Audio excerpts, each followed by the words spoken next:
Galim padaryti taip. Duodam 5 minutės, 16:05, kiek žmonių susirinks, tada ir startuosim. Okay? Žinoma, negi lauksim iki nakties. Idėją palaikau. Okay. Galima dar kavos, arbatos, vandens pasidaryti. Nėra čia ko laukti, vėluoju patys, kad Irgi tiesa.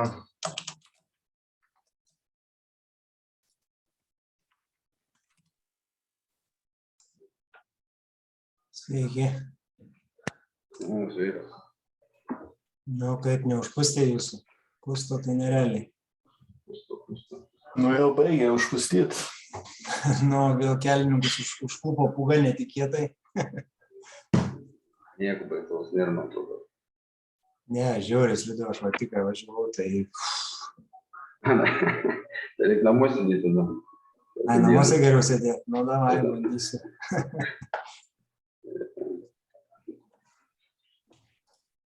Lema yra tas, kad kai dirbi iš namų, nelabai pastebi kartais. Nesupranti, kas vyksta, ne?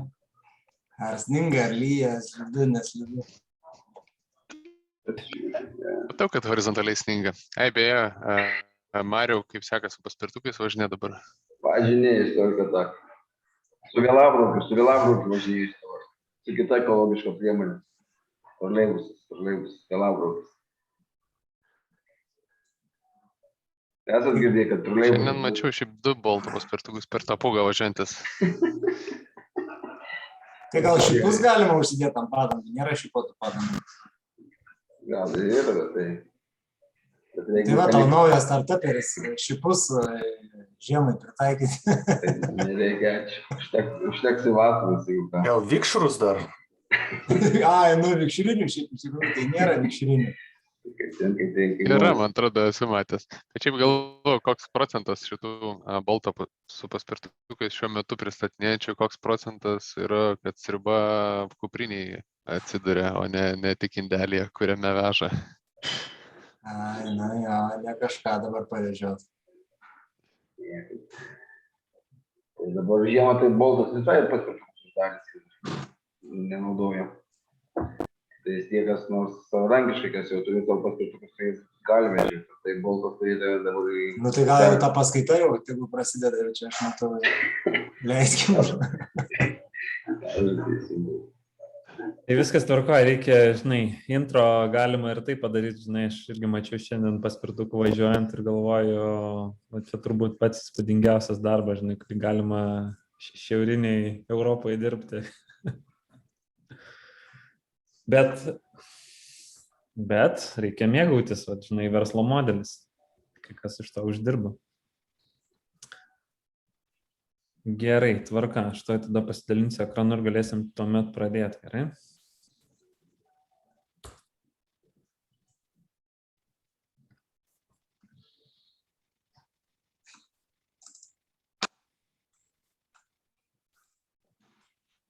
Užsieniečių nėra, atrodo, kol kas dar. Yra. Foreign colleagues, they are. You can see Karina.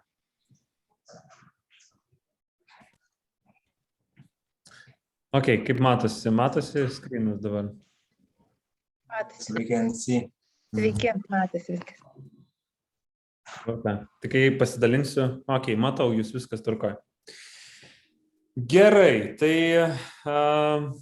kaip apskritai, pradžią norėčiau paklausti, kaip apskritai sekasi THB ir kuo gyvenat, kaip iki šiol paskaitos daugiau trukdė ar padėjo? The seminar will be in English or in Lithuanian? Actually, I know that in Lithuanian, but how many of our in I can see one, Karina.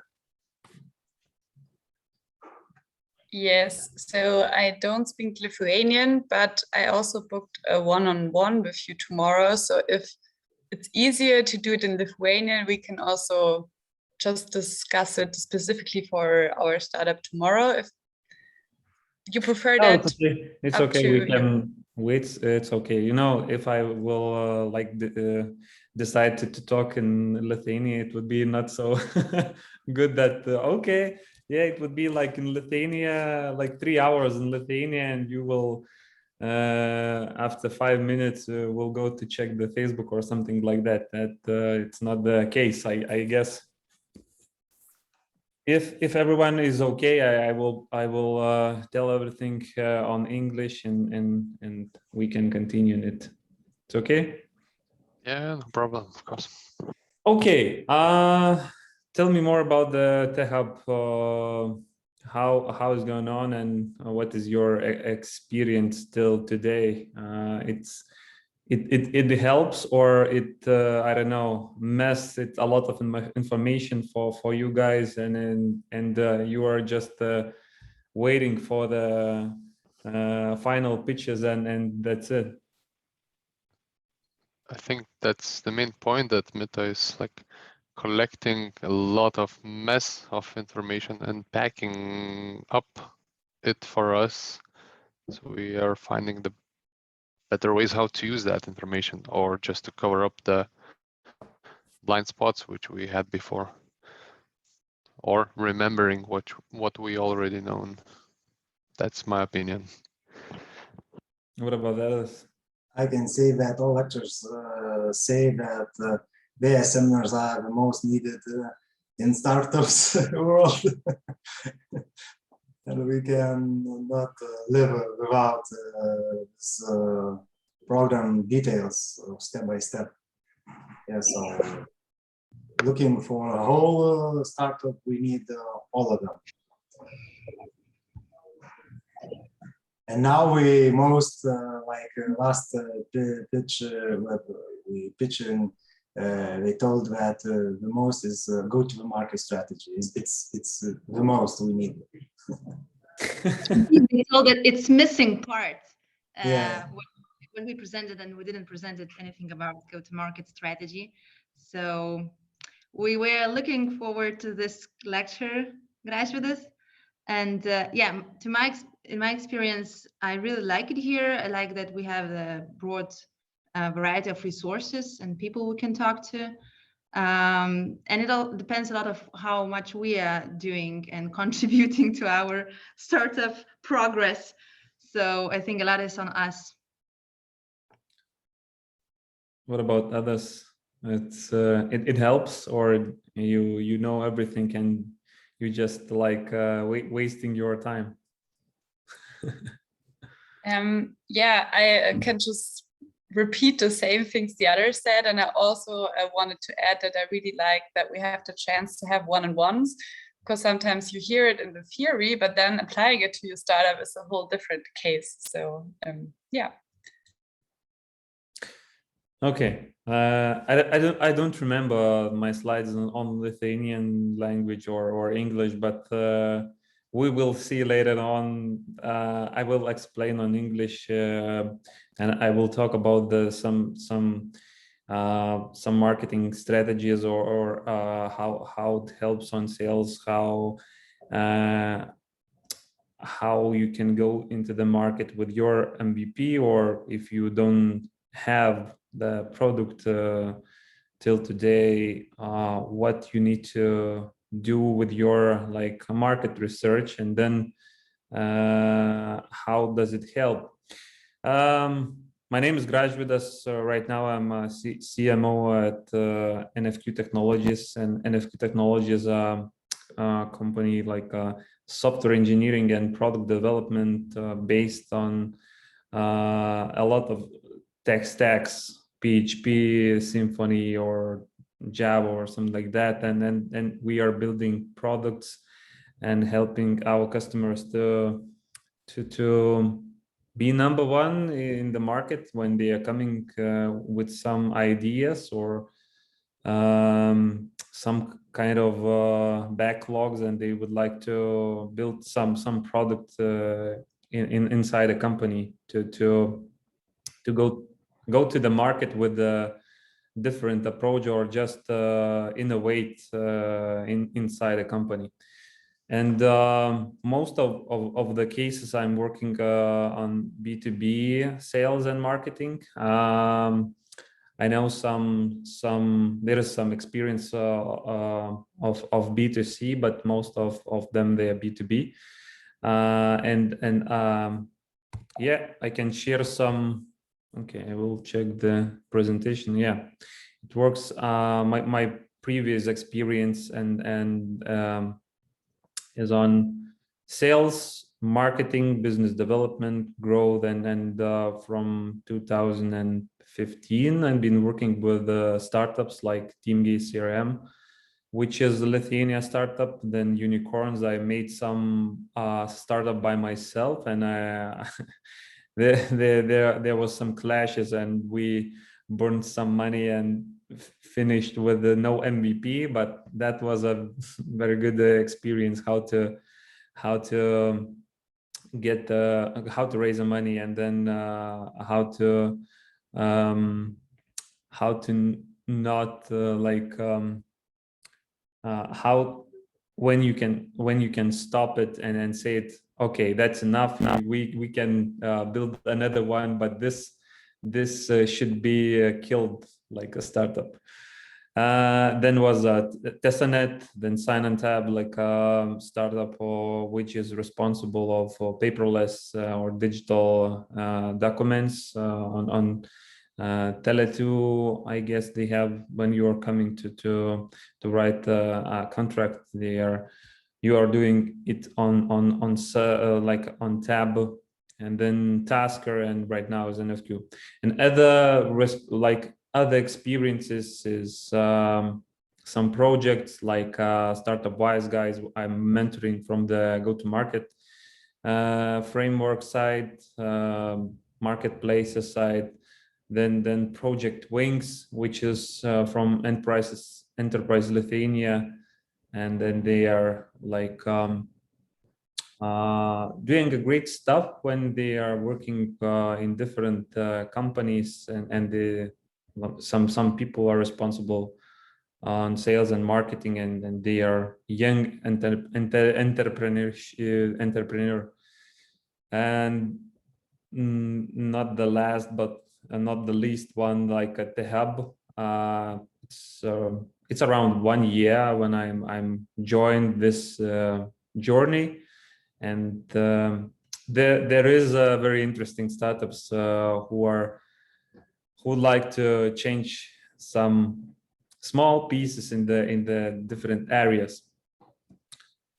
What is agenda of today? It's today we will talk about the ICPs and buyer personas. I guess you have and you discussed with your mentors and other program people about the ICP and buyer persona, but I would like to go briefly about that, why it's important when you're going to the market, and why it's very important to talk with your sales and marketing people when you're setting 1, 2, or 3 different ICPs and different buyer personas. When I don't know, one of the teammates could say that one of the team members could say that the head of IT or CEO is buyer persona, but for other team members, it could be a different person and different responsibilities of when you are selling that product or service to the buyer persona. Then there is a market capacity, some interesting stuff about the sales funnel and how to build it from the scratch. Then marketing funnel tools from the sales and marketing perspective, lead generation marketing channels, what we can use, and mostly when we are like talking about the lead generation, we could like we're not always talking about the whole picture. Like we can say about the marketplaces, about that we need to generate more organic traffic, or we need some partnerships, but we are missing some parts, and I will talk about that missing parts that could help to generate more leads. And then the last stage is go-to-market framework, and I will show you the current go-to-market framework that I built and I'm using when with colleagues we are talking where we need to go, what we need to do, and what kind of pieces we need to fulfill it when we are talking about that market. So far, so good. Do we have any questions about the agenda? No? Okay. There is no monologue. There is a discussion, and when I'm talking about some cases, I need your reflection or your intro about your situation, because I know two startups of your cohort, and there is no deep understanding on each of you, because tomorrow and next day we will talk about your cases, that if you see that you can add anything about this topic, please enjoy. Okay. Okay, then ICP and buyer persona. When I'm talking, yeah, there's some Lithuania things like a detale or something, but Karina, we will we will translate, or I will explain it. And what I'm talking about, the ICP or buyer persona, it's very important to talk about the industry, vertical, number of employees, business model, revenue, etc. Because when you're thinking that there is an ideal customer, you could miss some very important part, like a business model. For example, what is the business model of your ideal customer profile? B2B, B2G, C2C. And from this part, you will understand better how do they operate, what is the current business, and where is the areas then you can fulfill it with your service or product. From the buyer persona or decision maker perspective, when I'm talking about that person, I need to understand what is the expertise of that person. For example, if Eva is the expertise of the or she's a CEO of that company and the title is CEO, the expertise of the CEO in different industry and different business model could be completely different. For example, she could be responsible of the revenue or profit or operations, and you need to understand when you are going to that industry and vertical, what is the expertise of the buyer persona and where you can catch him. Like I know that you are responsible of the company revenue, and I can help you to reach your goal. Tell me your goal. Or if the expertise is profitability, I know how to be profitable in your area, because our software could help it to track it or something like that.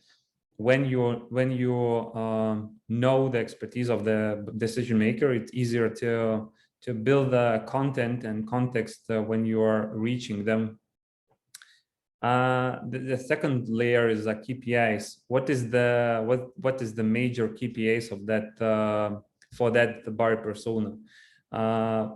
If the buyer persona is like a head of something, like head of sales, head of marketing, head of something, the KPIs for that person could be completely different, and you need to understand what kind of things they are reaching daily, monthly, yearly, and how to catch the attention of that person. And the value proposition. It was a lot of station from my side when I'm talking with that I'm thinking that there is a buyer persona, and what I'm putting some bullet points on the values that he or she should catch, and it was like not the real values when you're going to explain what kind of software or service you will give to that person, and he or she don't understand what you are talking about. Like, for example, I need some kind of service, but you are talking about some kind of values that and there is no match between the service and values that the person is working on daily basis. And the last thing about the ICPs, that is like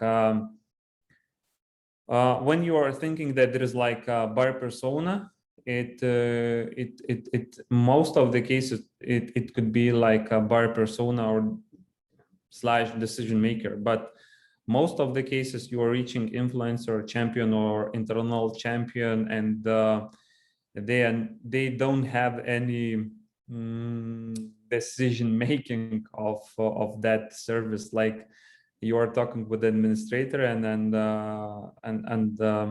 looking for how to reach the CEOs, but administrator is saying that she or he is responsible of that service, and there is not like true on the of the most times. And you need to understand who in that company's deciding that the service or product is fit for that company, and he or she will put the money on the table. And from my previous experience, that was like you need to understand and you need to do your research when you are reaching a lot of people. If you are doing like outreach on LinkedIn or emailing or other stuff, when you are reaching a lot of people and the message is the same, you need to do your homework and analyze the data, who is coming back with the positive or negative response, and what they are telling to you.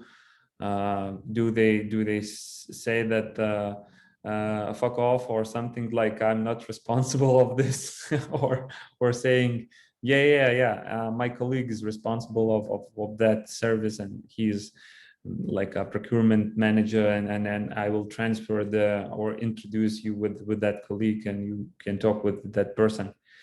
But it sounds like a B2B, but most of the cases, if we will talk about the B2C, it's a shorter way to reach the B2C. Like, yeah, B2C, because we are decision makers from our own side, and there is like similarities when you're reaching B2B.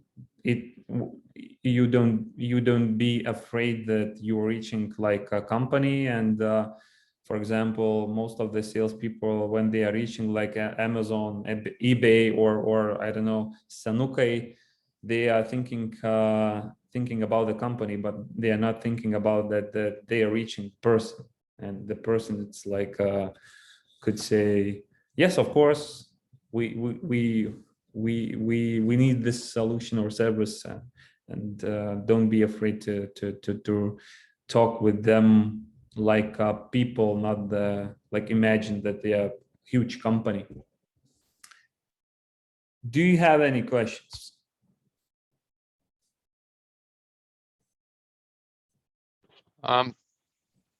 When you're talking with people from other big or small companies, most of the times it doesn't matter, but the problem is that there are different peoples, and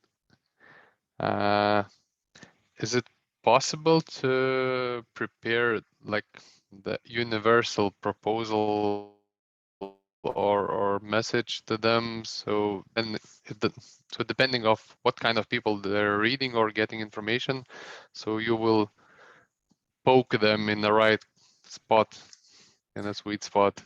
Yeah, it's like outreach. When you're outreaching a lot of a lot of people, you need to build your like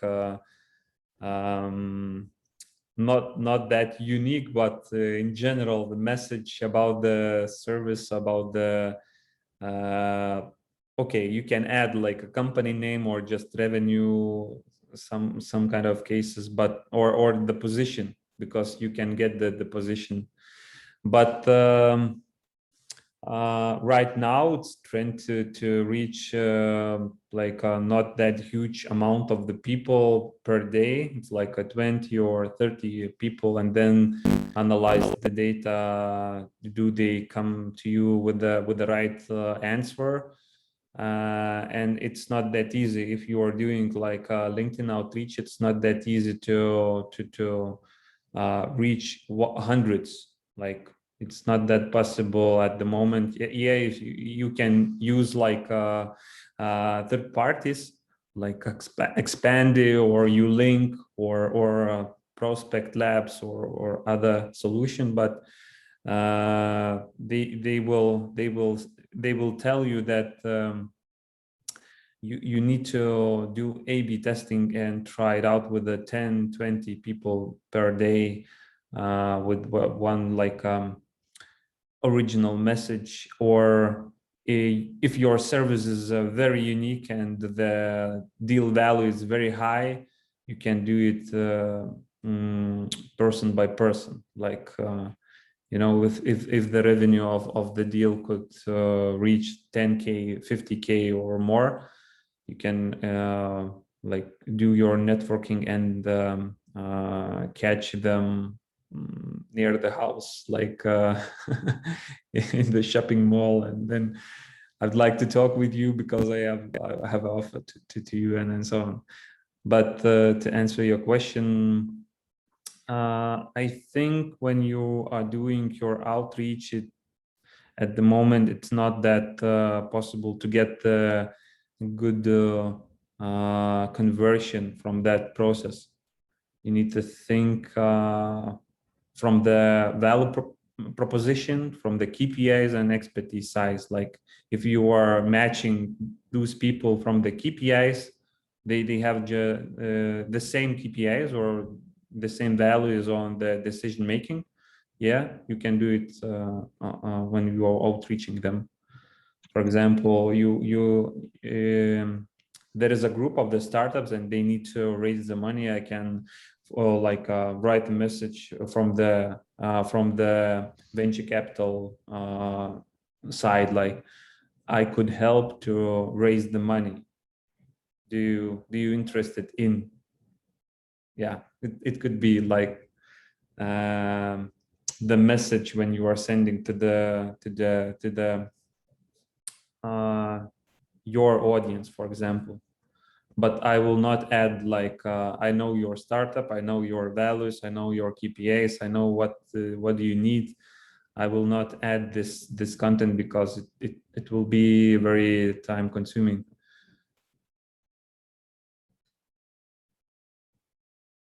Okay, thanks.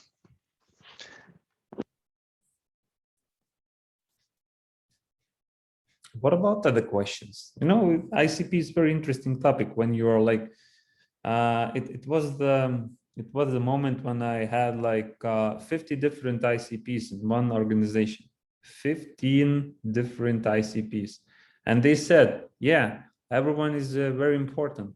Everyone is our main ICPs, and that was a very huge effort to shortlist it, like how to reach just only 3 ICPs or 2 max.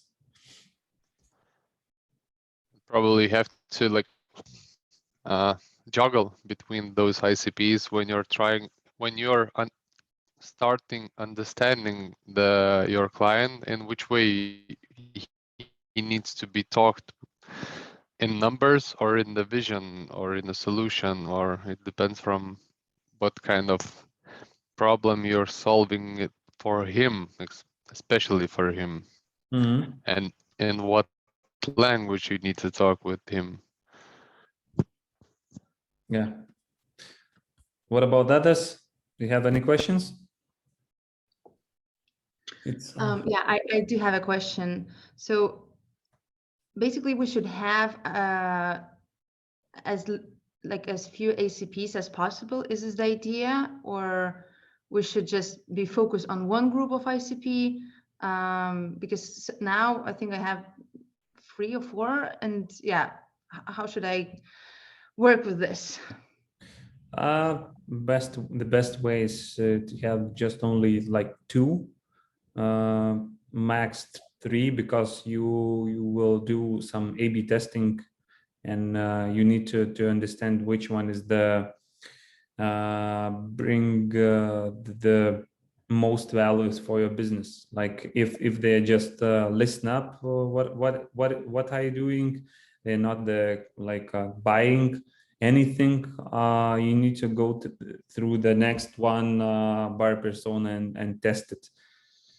It's not good when you are saying like we could help everyone. Like it's there is no focus on it. Like if you will say like we could help like 50 different industries, and the buyer persona is a CEO.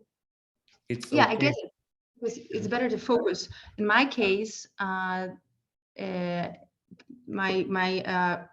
ICP is regular people, families with kids, and the profile is very broad in general. So it's a bit tricky to find these characteristics that I would like to pay attention to. So I guess when the solution is kind of broad, like my solution, because my idea is to write letters to family, to kids, it's been a bit of challenge to somehow structure these people and put them in the boxes. Yeah, but you need to you need to put them in the boxes because it would be easier to experiment with them.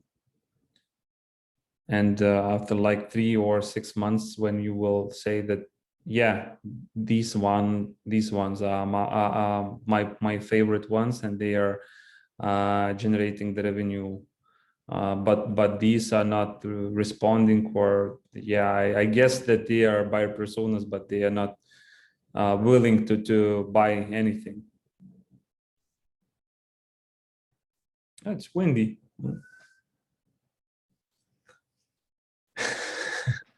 Okay. Call it horizontal snow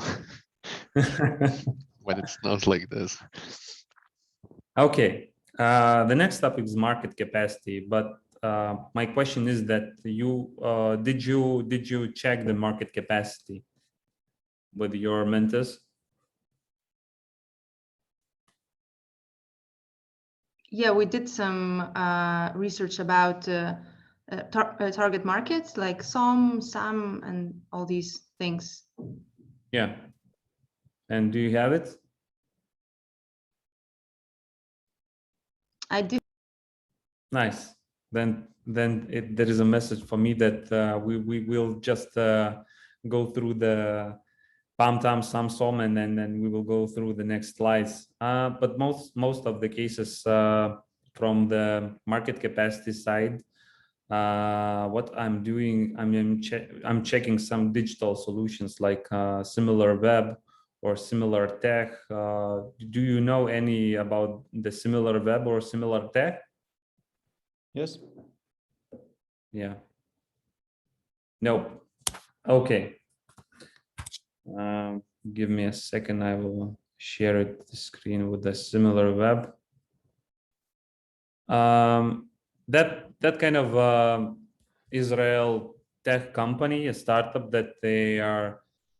You can get the data from the different.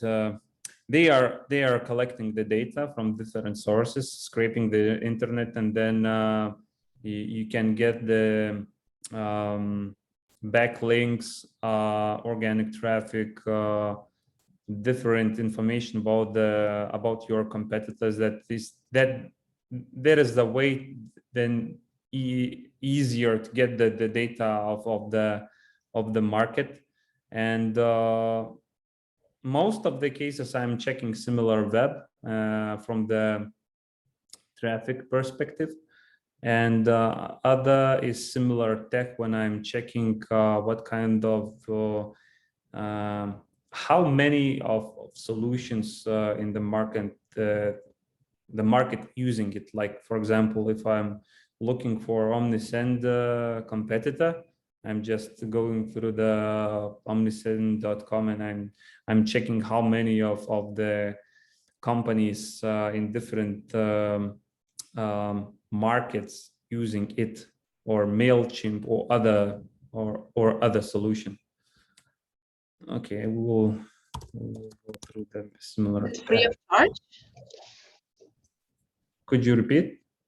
Is it free of charge? It's free of charge. For example, Omnisend. Yeah, you can check the.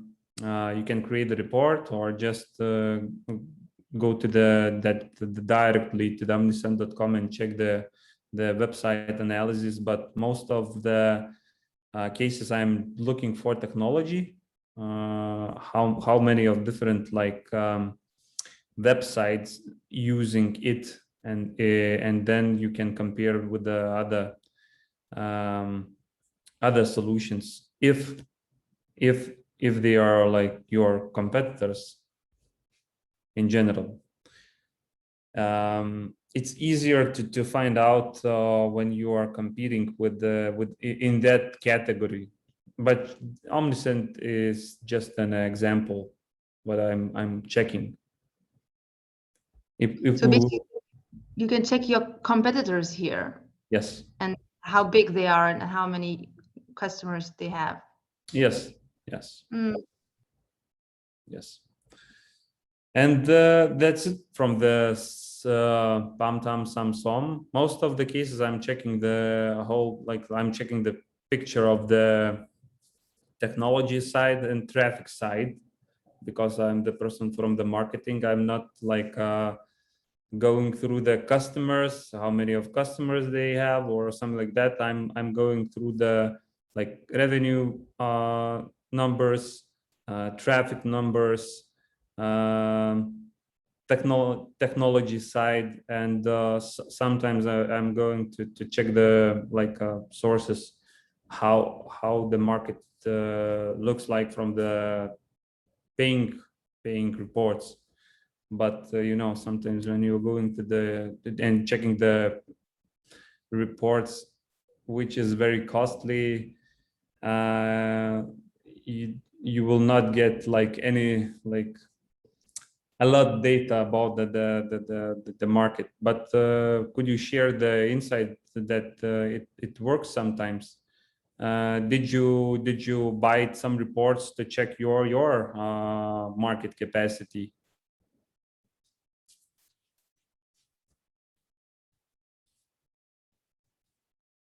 Nope.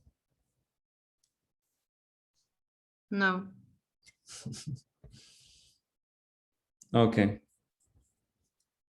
Okay. There is some things that I'm adding from the market capacity side. Sometimes I'm looking for the hot suit. There is a data report, and it is very valuable when you are looking for some data about the market. Data report is they are collecting some data points from the how many of social media users in the market there is, or how much they are spending in general. There is some numbers from the global digital headlines, and then going to the current industry or current, oh, not industry, country. Give me a second. Yeah. There is like how many of there is a total population, mobile connections, internet users, and going through this report, there is more and more information about about the age groups, about the internet users, overview of the internet using different perspectives, like how many of them they're using, like mobile, tablets, computers, then how many of them using Chrome, Safari. If you are building some extension, it's very available to check that data. Do we have a possibility to just go to that market and show it that there is a possibility to find out you from that site? Then top website from the traffic side, devices, and there is a social media. Give me a second. There is a social media user usage, and there's more data about how to about the age groups, about the audience. And This so is about the countries, or it could be other topics. there is a Let's country. say I can search, but this data portal is made for the, let's say, countries, getting information from different perspectives in exact country. Yes. Okay. Yeah, and there is like 200 different countries, and there is a global report, and there is a digital report by country. Can you chat? Can you share this link on chat? Yes, of course. Yes, of course. Yes. If there is like there is more data about the e-commerce, about the social media and so on, but please check it. Maybe it helps to understand more about the, when you are thinking about the country, when you are going to that country with your strategy and so on. There is a very good way to check how does it looks from the digital side.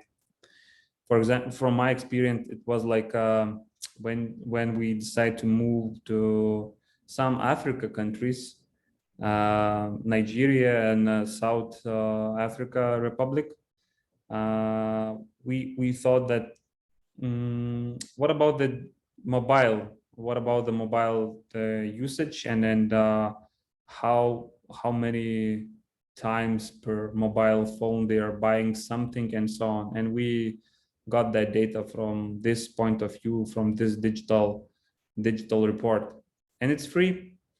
And you can do some insights from that digital report.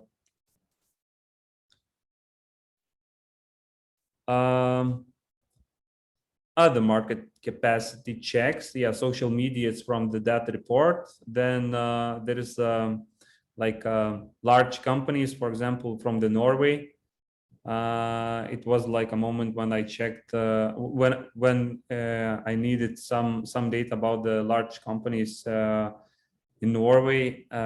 We find out that there's a largecompanies.com, and there's like a requisite in Lithuania. Sometimes it helps understand what is the size of the whole country and how many of the ICPs there is in that country. The next one is if you know or did not yet don't know yet, like there is like Enterprise Lithuania, and they have a database which name is Orbis. And yeah, like, yeah, Orbis. The name is Orbis, and you can request it to Enterprise Lithuania and tell them what kind of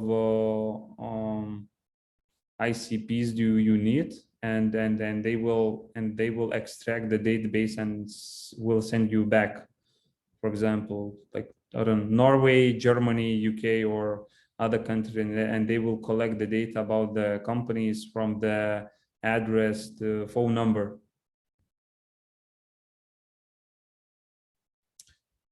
The next thing is associations, but sorry, there is Lithuanian naming, and there is associations, and from the association sides you can get a lot of data when you are going to the different markets. Like if you are reaching some specific industry in Germany or Austria or Poland, you can reach associations, and they have like target audience of that industry, and you can get the data of what kind of companies do they have in that association. Could you reach them? Could you log into the systems, and so on. And then how to check the market capacity is a network. Most of the cases, it's most valuable thing when you are reaching your colleagues, friends, and people who are working in specific industry, but in that market, and you can say whatever you need, like from the requirements, like company size, databases, associations, reports, and so on. That's the way when I reach a lot of my network people and asking like how they can help, and then generate more available information to check the market capacity. Sorry, can I ask? Yes. This one, asociacijų DB, įmonių DB. So what's that in detail? I didn't understand. I mean, I don't understand what you want to say with that point. With associations? Yeah. Sometimes your market capacity, it's like just only one industry, and how to get data from that point. Like you can reach the association in that specific country and get data about the specific industry, specific country, how many of like your ICPs working in that area. And most of the cases, they have that data and they can share it with you.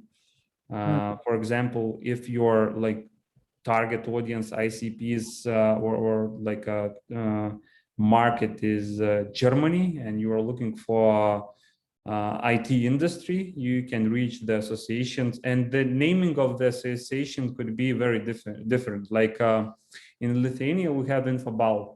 In Poland, we have Soda PL, and you just need to Google it and reach them, say what you are looking for, and they could help it. If they are not like if sometimes it's very hard to reach them and say that please share your database directly. It's easier to go to the Enterprise Lithuania and ask some contacts because they have a network in the whole Europe and USA and so on. Okay, I see. Okay. Thanks. Yeah. Do you have any additional questions about it?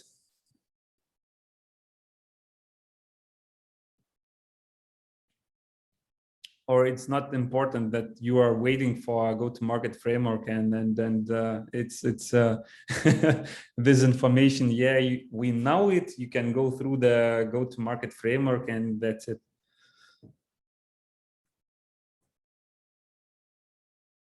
Be honest. No, it's interesting. Already pointed all those emails because I haven't heard about them, and I'm gonna go through the research. Probably after doing research, it will come more questions from my side. So it's sometimes it's very hard to ask something what you're not already tried, for example, and the questions will come later when you will try what you have learned or find out in your lectures. It's my point of view.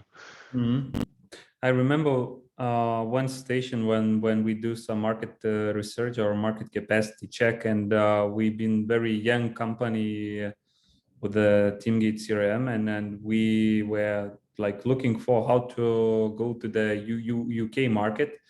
And I thought that we need to talk with the like Salesforce salesperson in UK market, like the big one CRM company in the UK market, and get the like market view from his side, like just to say that we are hiring new salespeople in the UK market, and then you are like you are could be a good one.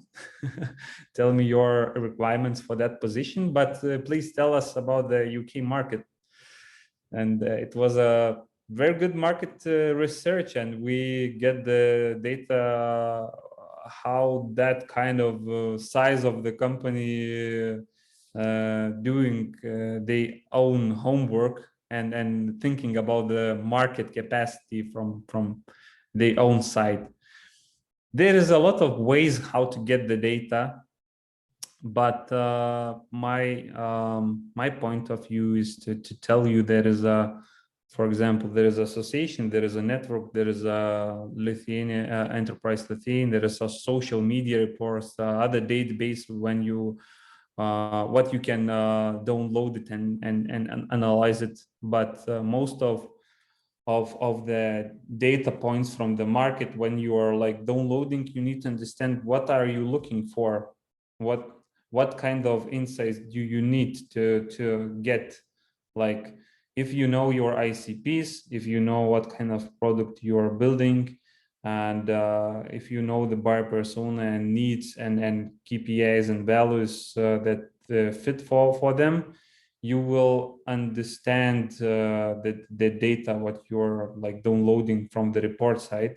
It will be easier to understand that there is from that report it's just only two pieces that you that helps to understand that there is not a good market to go through that market.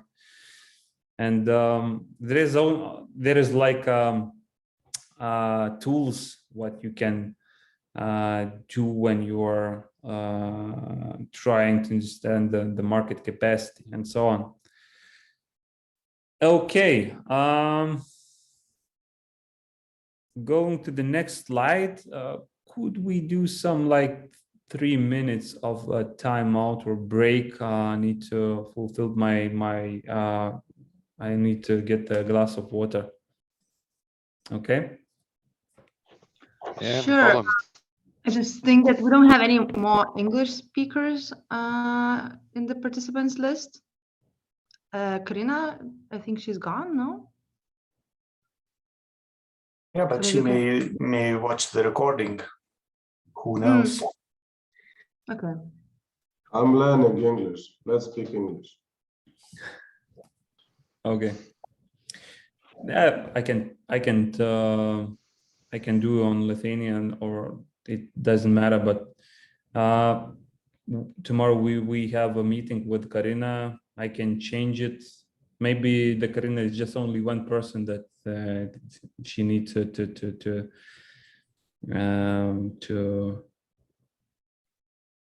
see the recordings. Yeah, I always feel like it's a bit awkward when we Lithuanians speak in English. But that's me. I don't know. Okay, give me a few minutes. I will come back. Just I need some water, and we will continue. Okay. Sure. Okay.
Taip, tai viskas tvarka galimus ir lietuviškai. Paskelbėjau su komanda. Jeigu reikės, galėsiu papasakoti ir kitom kalbom viens ant vieno per susitikimus. Tai tai gerai, tvarka, tai galim tada pradėti eiti toliau prie sales funnelio, tai vadinamo. Sales funnelį, kiek iš jūsų B2B pardavinėja produktus, kiek iš jūsų B2C?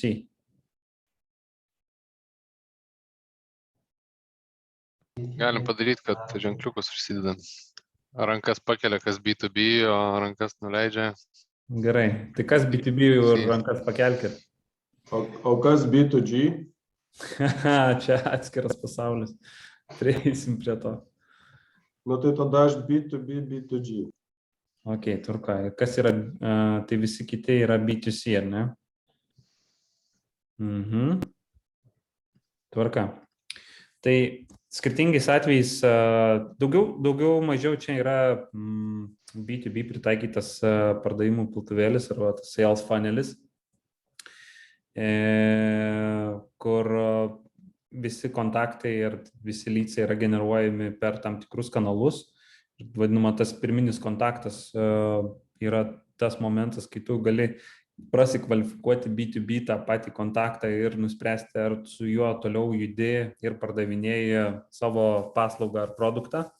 Tada eini link susitikimo, gyvo ar onlininio, ir tas kvalifikavimo stadija reiškia, kad tu visiškai jį supranti ir tu gali padėti jam su tuo produktu. Ir susitikimo metu jau iki galo išsiaiškini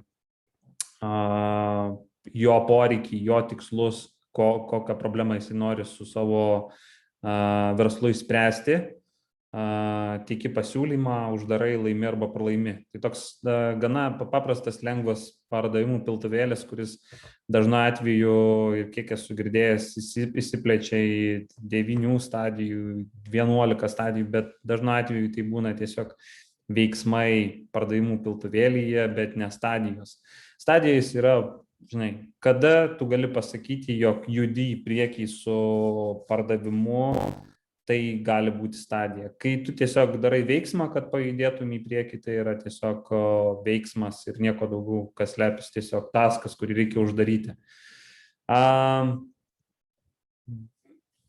B2G atveju yra labai panašu, tiesiog tai gali būti viešas pirkimas ir po pasiūlymo teikimo galima tiesiog dar vieną stadiją įsidėti, kur yra lauki, kol bus pateikta, kas laimėjo, jeigu per viešuosius pirkimus yra daroma pardavimas. Jeigu nėra viešojo pirkimo, kas yra Lietuvoje, man atrodo, 10 000 plus, tai kuo puikiausiai veikia pardavimų piltuvėlis, kuris yra standartinis B2B pardavimų piltuvėlis, ir tau nereikia jokių ten daryti išskirtinumų. O ką konkrečiai B2G pardavinėjai? Tai aš turiu su viešuoju sektoriu, svetainės. Eimantai. Tai nepažinai manęs. Nepažinau tavęs. Būsiu turtingas. Dėkoju. Nepažinau. Sorry, nepažinau. Bet pas tave, pavyzdžiui, yra keisai, kurie nesiekia 10K ir tu judi. Tai viskas čia gerai, tik pas mus dar netgi ir sutrumpėjo, nes mes mažiau tenai aiškinamės, o tiesiog einam su gyva prezentacija ir iš karto jos bandom klausinti tuo pačiu metu. Supratau. Tai, žinai, kokiu nors sudėtingesniu atveju gali būti, jog ten vyksta viešos konsultacijos ir dar gali ten įsidėti kokią nors papildomą stadiją pardavimų procese. Vyksta kokia nors, pavyzdžiui, su registrų centru vyksta konsultacija, po konsultacijos paaiškėjo, kad susitikimas vyks dar vienas, antras, trečias susitikimas ir dar negali pateikti pasiūlymo, nes absoliučiai jie nesupranta, ko nori ir tu nesupranti, ką jiem pasiūlyti. Tai išilgėja tas pats pardavimų procesas. B2C atveju, kai mes pardavinėjom tiesiai klientui, mes nedarom kažkokių vienas ant vieno susitikimų, neteikiam kažkokio pasiūlymo, tai yra kur kas paprasčiau ir tai įsijungia jau digitalo veiksmai, kuriais mes norim jį užklausinti. Tai yra mes darom tiek veiksmų, kad jisai galėtų pats nusipirkti. Mes nedarom, neskiriam kažkokio konkretaus pardavėjo, kad jisai, dabar eitų visiems iš eilės ir bandytų pasiūlyti arba parduoti tą paslaugą arba produktą, kurį jūs norit parduoti. Nes tai tiesiog tame procese, jeigu dalyvautų koks nors pardavėjas, tai jums tiesiog neapsimokėtų. Nes tas B2C pirkėjas, jisai, gali būti ir B2C, bet tuomet turėtų būti jachtos ir dylo vertė turėtų būti pakankamai didelė, kad kažkas dažnai suporte galėtų konsultuoti ir panašiai.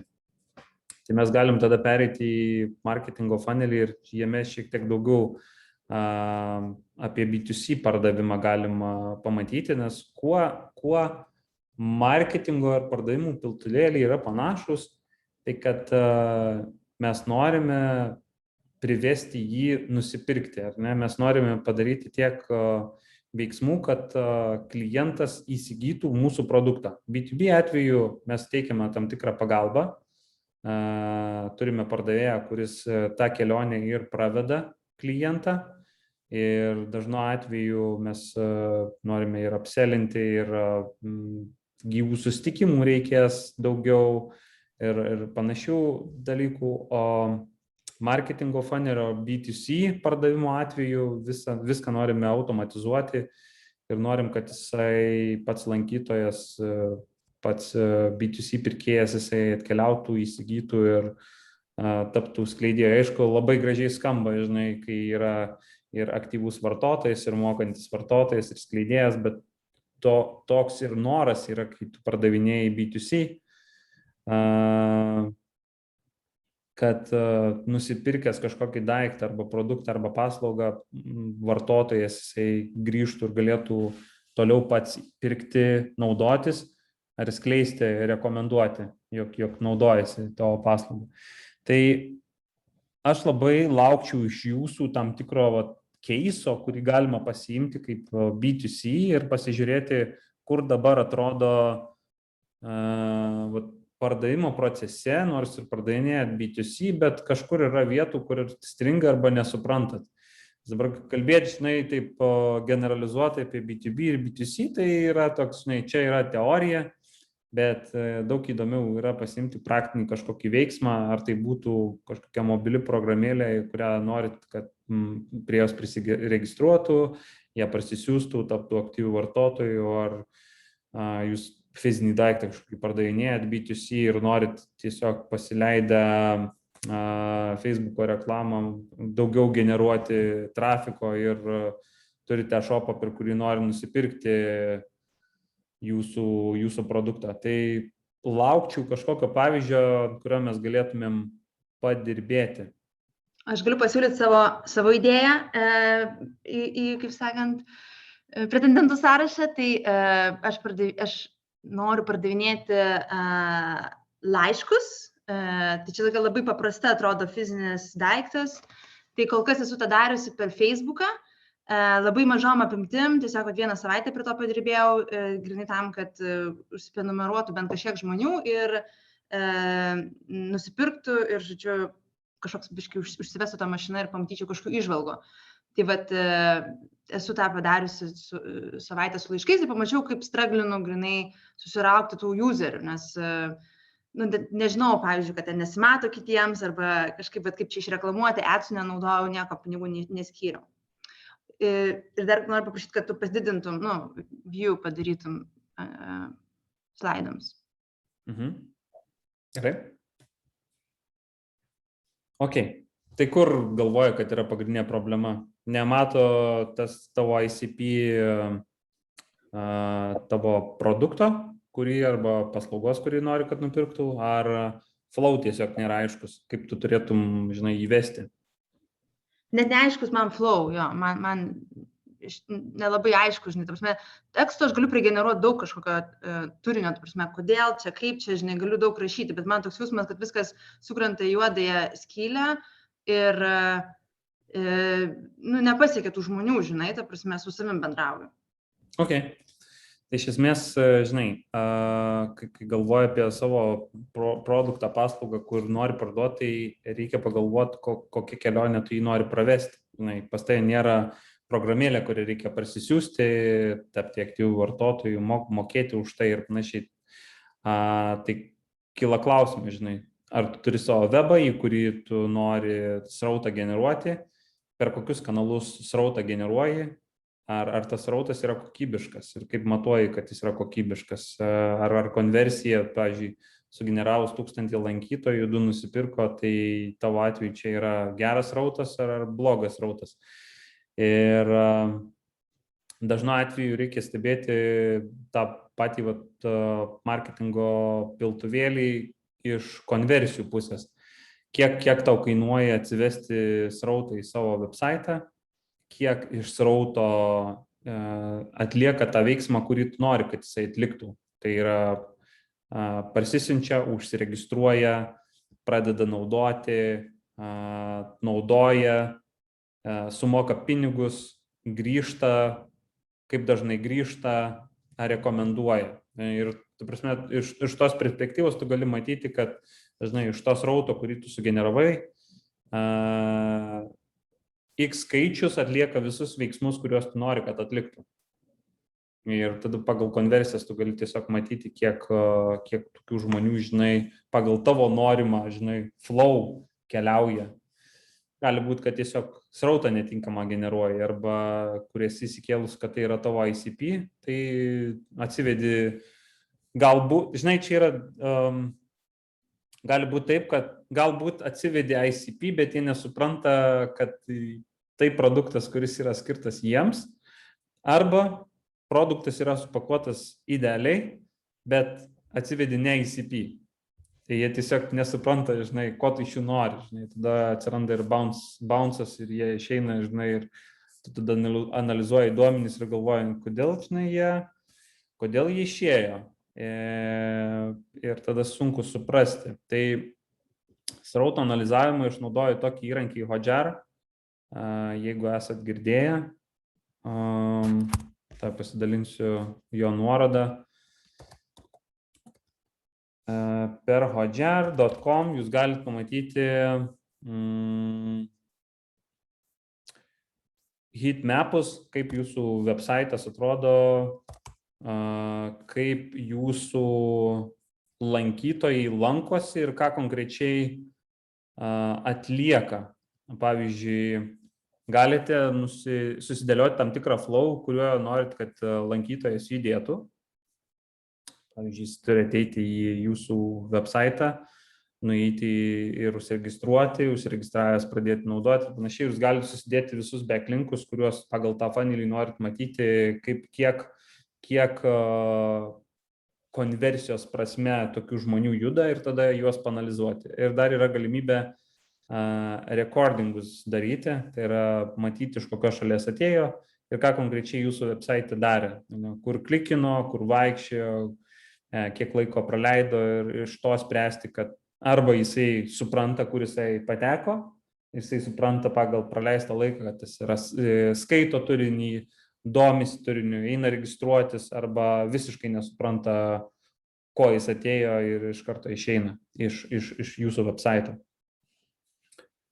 Tai yra keli keliai, žinai, pradžioje reikia pasižiūrėti, kaip elgesi tas, kuris nusiperka ir kaip elgesi tas, kuris labai mažai laiko praleidžia ir labai greitai iškeliauja.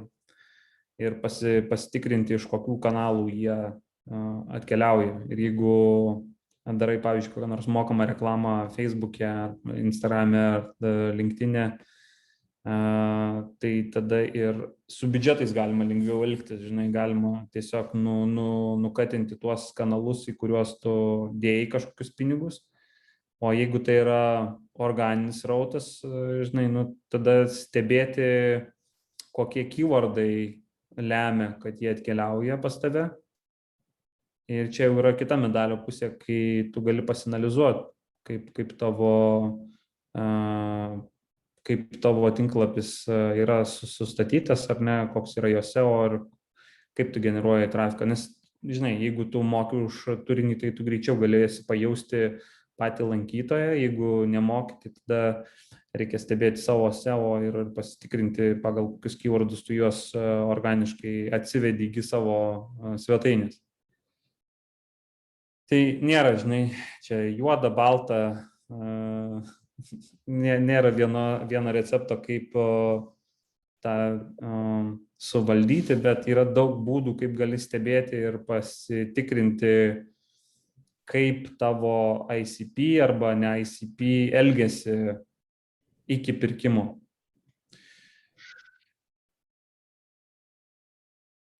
Tai teisingai suprantu, kad idėja yra daryti, pavyzdžiui, galima būtų pasidaryti kelis eksperimentus ir tada palyginti, ten, nežinau, kaip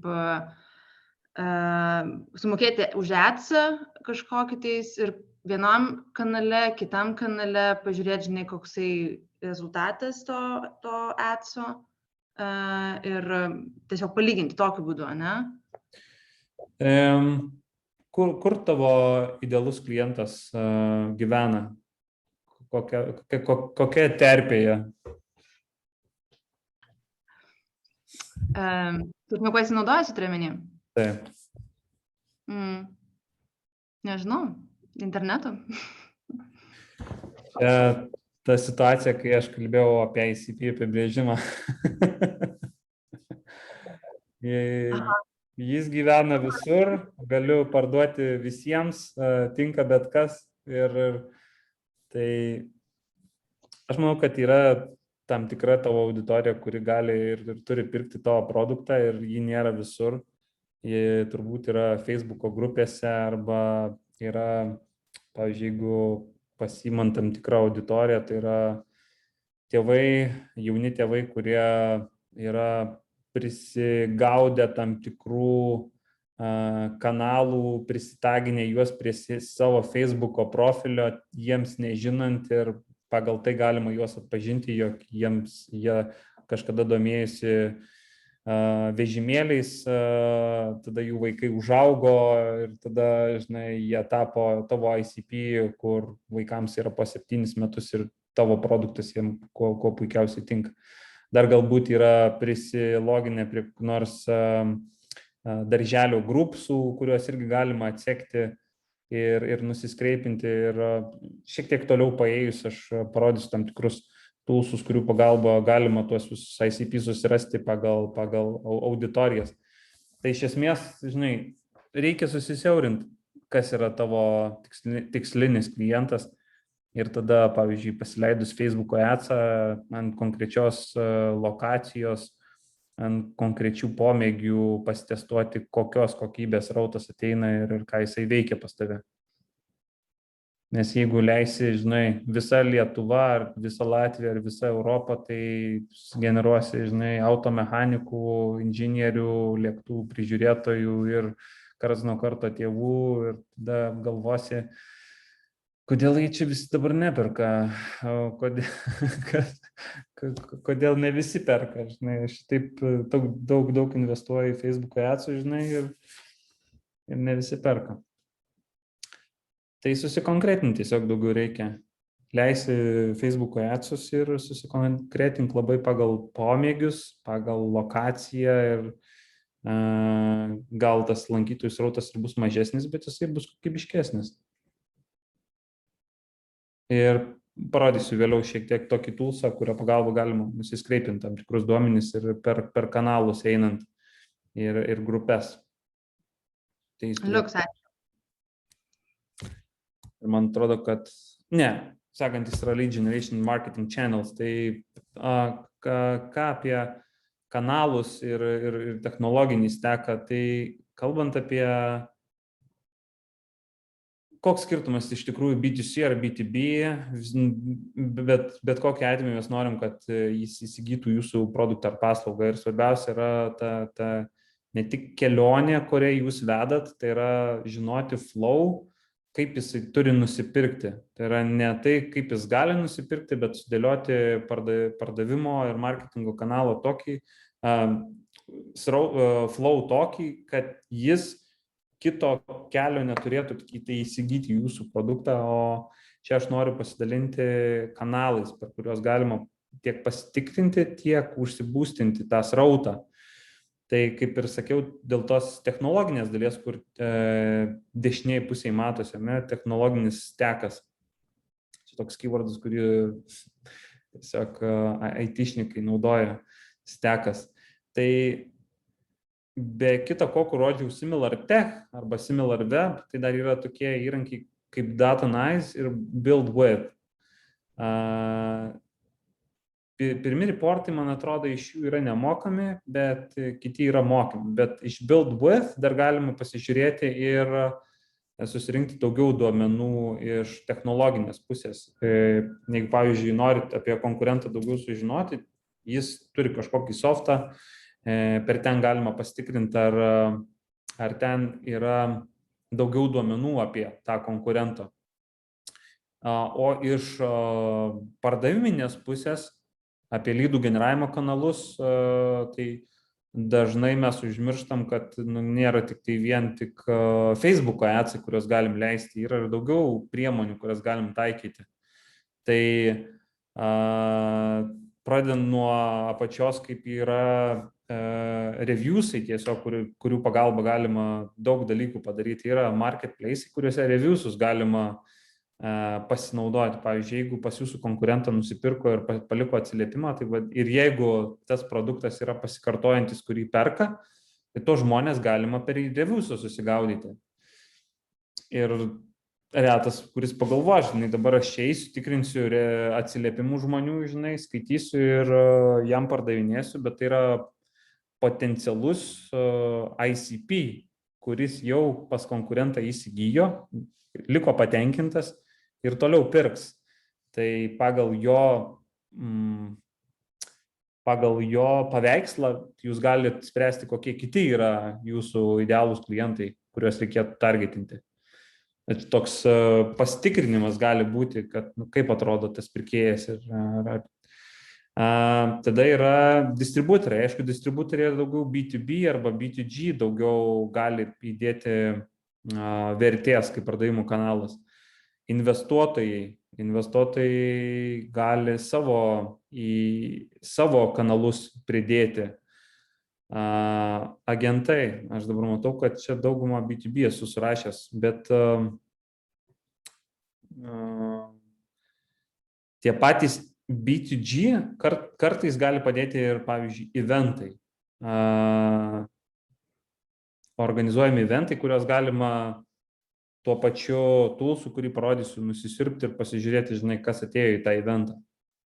Buvo toks momentas, kai prieš gerus metus išpopuliarėjo LinkedIn'o eventai. Ir visi galvojo, čia, žinai, visi attendina, bet ne visi ateina į patį renginį. Bet iš esmės paspaudžia, kad ateis tai tavo idealus klientas. Tai eventai, kuriuos organizuoja, tuos žmonės galima tos duomenys nusisirpti ir panaudoti savom reikmėm. Iš esmės. O tai ką tu gali sužinoti, ta prasme, tu žinai vardą pavardę, dar gal lokaciją sužinot, kur gyvena. E-mailą. Bet Facebookas neturi tokios informacijos. Gal ir renka. Prašau, turėčiau klausimą. O kaip tai įmanoma, jeigu mes atliepiam GDPR normoms?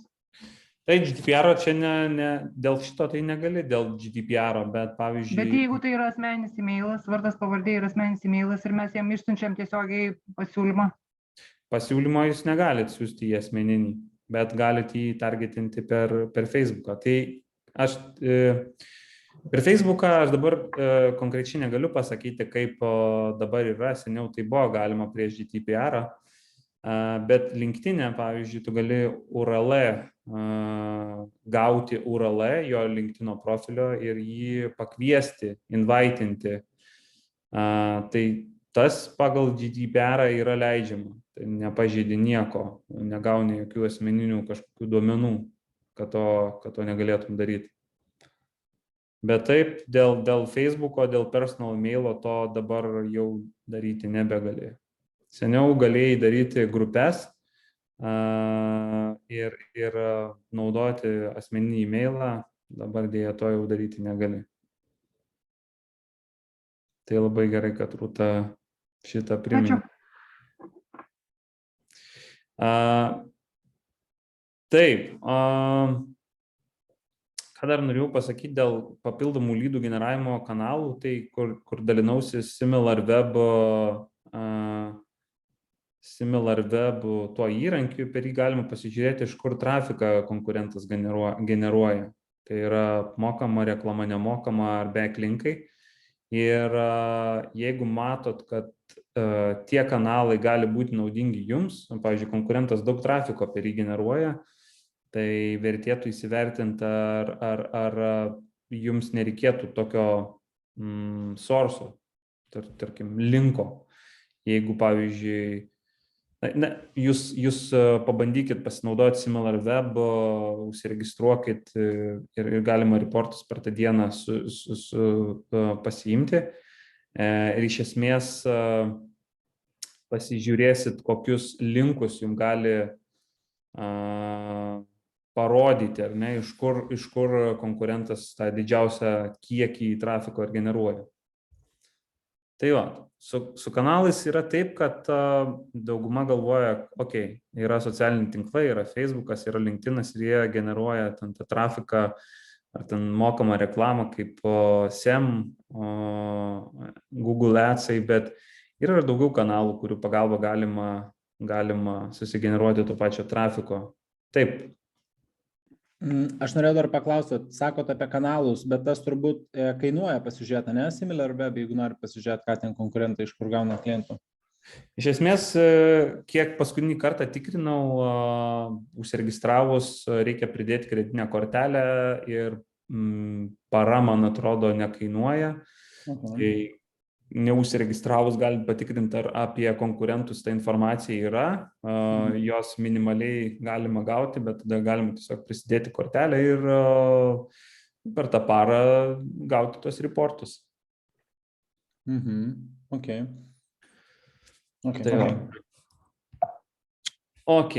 Tvarka, žiūrim, ką mes turim toliau. Tai va, tai yra tokie dalykai kaip marketplace'ai, kurių pagalba, sakyčiau, gal tiek ir market research'ą galima labiau pasidaryti, tiek ir jeigu jūsų įrankis yra skirtas didesniai auditorijai pasižiūrėti, ar jūs nepatenkat į kažkokią kategoriją.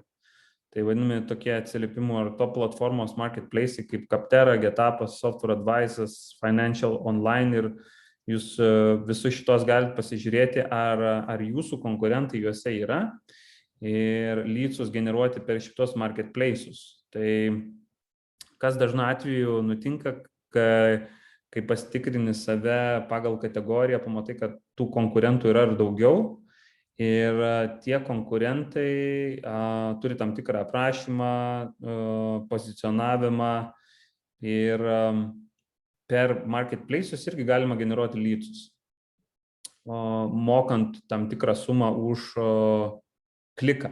Esmė, jeigu jūs esat listinguojamas toje kategorijoje, jūs galit, man atrodo, minimalus bidas yra $2 ir tada jūs matydamas lankytojas sąraše, klikins ant sąraše esančio jūsų ir tada ateis iki jūsų website.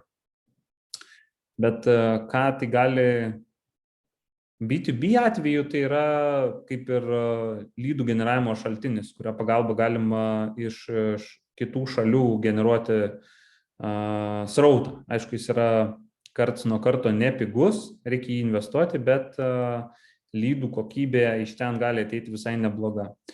Mano asmeninė patirtis yra, dirbau su Captera ir Getapu ir Finance Online berods gerus 4 metus ir teko sudeginti arti kokių 200 000 visam lydsų generavimui. Tai labai priklauso nuo kategorijos, kurioje jūs kaip produktas esat. O į ką tie 200 pasivertė į pelno ar bent jau lydsų eilutės? Tai iš esmės jie pasivertė į kokius 350-370 tūkstančių eurų. Nėra tiek daug, lyginant. Teigiama. Bet teigiama, taip. Svarbiausia. Bet iš esmės, į ką atkreipiau dėmesį, sudeginant tiek tokią sumą, tai kad labai svarbu pozicionavimas ir kokioje kategorijoje tu esi. Nes jeigu tu esi kategorijoje, kur bido ar ten kliko kaina yra labai brangi ir esi naujas, be kažkokių atsiliepimų, be klientų atsiliepimų, gali būti sudėtinga geros kokybės lydsus generuoti. Bet jeigu esi toj kategorijoje, kuri, tarkim, yra jauna, šviežia, konkurencija yra visi daugmaž vienodo lygio, tai tada turi galimybę konkuruoti ir visai gerus lydsus generuoti. Bet iš esmės, aš jums labiau siūlau pasižiūrėti šituos šaltinius, kur dar ir apačioje yra parašyta ir Tradis, SalesX, SalesMax'as, G2 ir visi kiti. Tai ten praverčia ir market research'ą darant, kaip USA, kaip Azijoje atrodo panašios kategorijos produktai ir ar jie ten yra, ar jų ten nėra.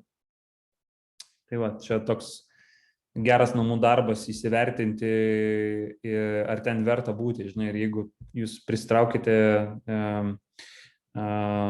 kapitalo, ar įtrauksit šitą eilutę, žinai, į investuotojams ir sakysit, žinai, kad šitą sumą mes deginsim ir tikrinsim, ar kokybiškus lydsus iš ten generuojam. Tai pasidarius namų darbus, lengva ir sumą įsivertinti, kad, žinai, mums reikės ten 50K, kad galėtumėm pasitikrinti, ar iš tokio lydsų sorso galima gauti kažkokios naudos.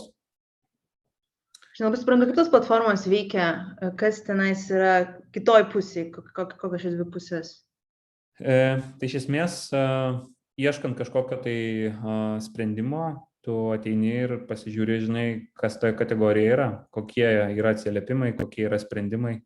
Ir tada tu renkiesi iš sąrašo. Iš esmės, tu gali visą sąrašą, tarkim, CRM rinka dažniausiai Captera yra virš 500 sprendimų. Ir nuo tavo profilio, nuo tavo atvaizdavimo priklauso, ar pas tave ateis tas lankytojas ir paspaus pasižiūrėti, ar yra kažkokių atsiliepimų. Ir nuo to priklausys, ar tas lydsas iki tavęs ateis. Tai yra, jisai ateis į website, užsiregistruos ir ar tiesiai eis pirkti. Tai veikia dviem modeliais. Tai realiai generuoja tau srautą ir kitas modelis yra pardavinėja lydsus, pavyzdžiui, software advice. Tu gali užsipildyti savo poreikį, kad ieškai tam tikro sprendimo, software advice'as gauna tokią užklausą ir tada įsiunčia 5-7 provideriams už tam tikrą sumą. Pavyzdžiui, ten lydso kaina gali būti nuo 20 iki $200 ir tu už jį sumoki, nors žinai, kad ir 5-7 konkurentai gavo tą pačią užklausą.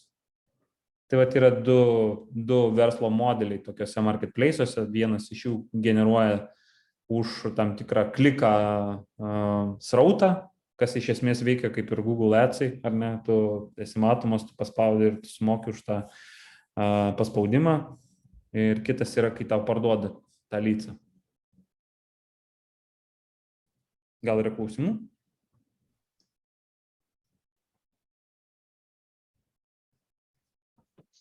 Asmeniškai tai visiškai nauja tema, tai nebuvo paspausta niekas iki šio momento. Tai bus įdomu praseit per tos puslapius, bent jau šiek tiek suprast, kaip visą tai veikia. Ir man visai įdomios tos sumos, kurios deginamos lydsam būtent per šitos kanalus, kad ne kažkokiais kitais kanalais ieškoma, čia greičiausiai turbūt vienas iš kanalų. Taip. Tai Eiti yra per Panteras, vienas. Ketep ir panašiai. Tai visiškai yra tik tai vienas iš, kai, tarkim, tu šalia leidi Google Adsus ir tada šalia dar nori tokius marketplace'us pasimatuoti, kai eini kažkokią naują rinką ir nori iš tos naujos rinkos gauti kažkokį teigiamą ryšį. Pavyzdžiui, nori pirmų klientų, pirmų atsiliepimų, kad galėtum jau tais atsiliepimais naudojantis eiti ir toliau pardavinėti rinkoje. Jeigu turi klientus, kurie ten yra, tai tu gali paprašyti jų kontakto per platformą, bet kad jie tiesiog paliktų atsiliepimą toje platformoje, jeigu tu dirbi su jais. Tai pačios platformos irgi turi tokią paslaugą, jie gali netgi paskambinti klientui, surinkti feedback ir tada užpildyti už juos, arba duoda nuorodą, kur jie gali tiesiog užsipildyti atsiliepimą ir tada tavo patikimumas su jų atsiliepimais tik didėja ir tu gali kilti viršų ir tik atsiliepimų pagalba, net nebidinant kliko kainos. Atsimenu, vienu metu, kai dirbau su CRM rinka, pavyzdžiui, yra toks Customer Relationship Management software ir yra Field Service Management software, kur realiai CRM'as yra kaip koks Pipedrive'as, Teamgate'as, Salesforce'as ir Field Service Management kaip koks Fleet Complete, Taskeris ir panašiai. Ir realiai juose rinkoje CRM'o bidas gali būti $50, realiai, kad tik tiesiog klientas paspaus ir ateis iki jūsų website $50 tiesiog sumoki. O Field Service Management gali būti max kokie $12. Tai skirtumas ir pagal kategorijas labai yra didžiulis. Nuo to, kiek pinigų į rinką išmeta tam tikros kategorijos produktai. Tai irgi vienas iš būdų, kai tu gali pasitikrinti, ar verta apskritai tokį kanalą kaip kanalą naudot ir pasitikrinti ir ne, gal alternatyvių gali būti kanalų ir ta konversija gali būti netokia gera, bet srautas pigesnis. Tai iš esmės į tai reikia žiūrėti, kaip einant į rinką, ar toje rinkoje bus galima sugeneruoti tam tikrų lydsų ir iš srauto pusės, koks brangus tas srautas, ar iš to srauto galima kažką išspausti. Taip. O tai mano atveju tie marketplace'ai gaunasi, kad yra viešųjų pirkimų skelbimai. Iš esmės taip. Vargu ar mokyklos jos eis į čia ir tikrins, kuris sprendimas yra geriausias. Manau, kad reikėtų pasitikrinti viešų pirkimų įrankius. Galbūt kaip kategorija viešų pirkimų įrankiai gali būti čia. Ne? Tu gali susirinkti informaciją, kokie yra viešųjų pirkimų įrankiai, pavyzdžiui, Europoje. Ir tada eiti į tuos viešųjų pirkimų įrankius ir ten žiūrėti, kokie yra viešieji pirkimai sukelti. Arba dažniausiai būna, kad interneto svetainės tai perka, bet kad tarp jų būtų mokyklos, tai buvo kartą gal 2 mano istorijai ir ta mokykla nieko nežinojo apie mus, nors mes jau egzistavę buvom ten kažkiek tai metų ir mes jam pasiūlėm ir jie gavo kainas skirtumų 10 kartų. Tai mums tai biškį daug ką pasakė.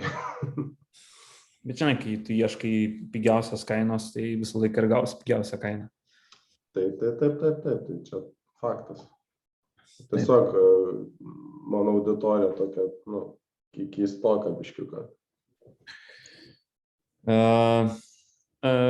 Dar gal per šitos marketplace'us tiek daug informacijos tu ir nesusirinksi, bet, sakyčiau, reikėtų su kokiu Versle Lietuva, su Versle Lietuva pasikalbėti ir manau, kad jie gali tau tų viešųjų pirkimų platformų kiekvienoje šalyje gauti sąrašą ir per juos tada nueiti ir pasižiūrėti.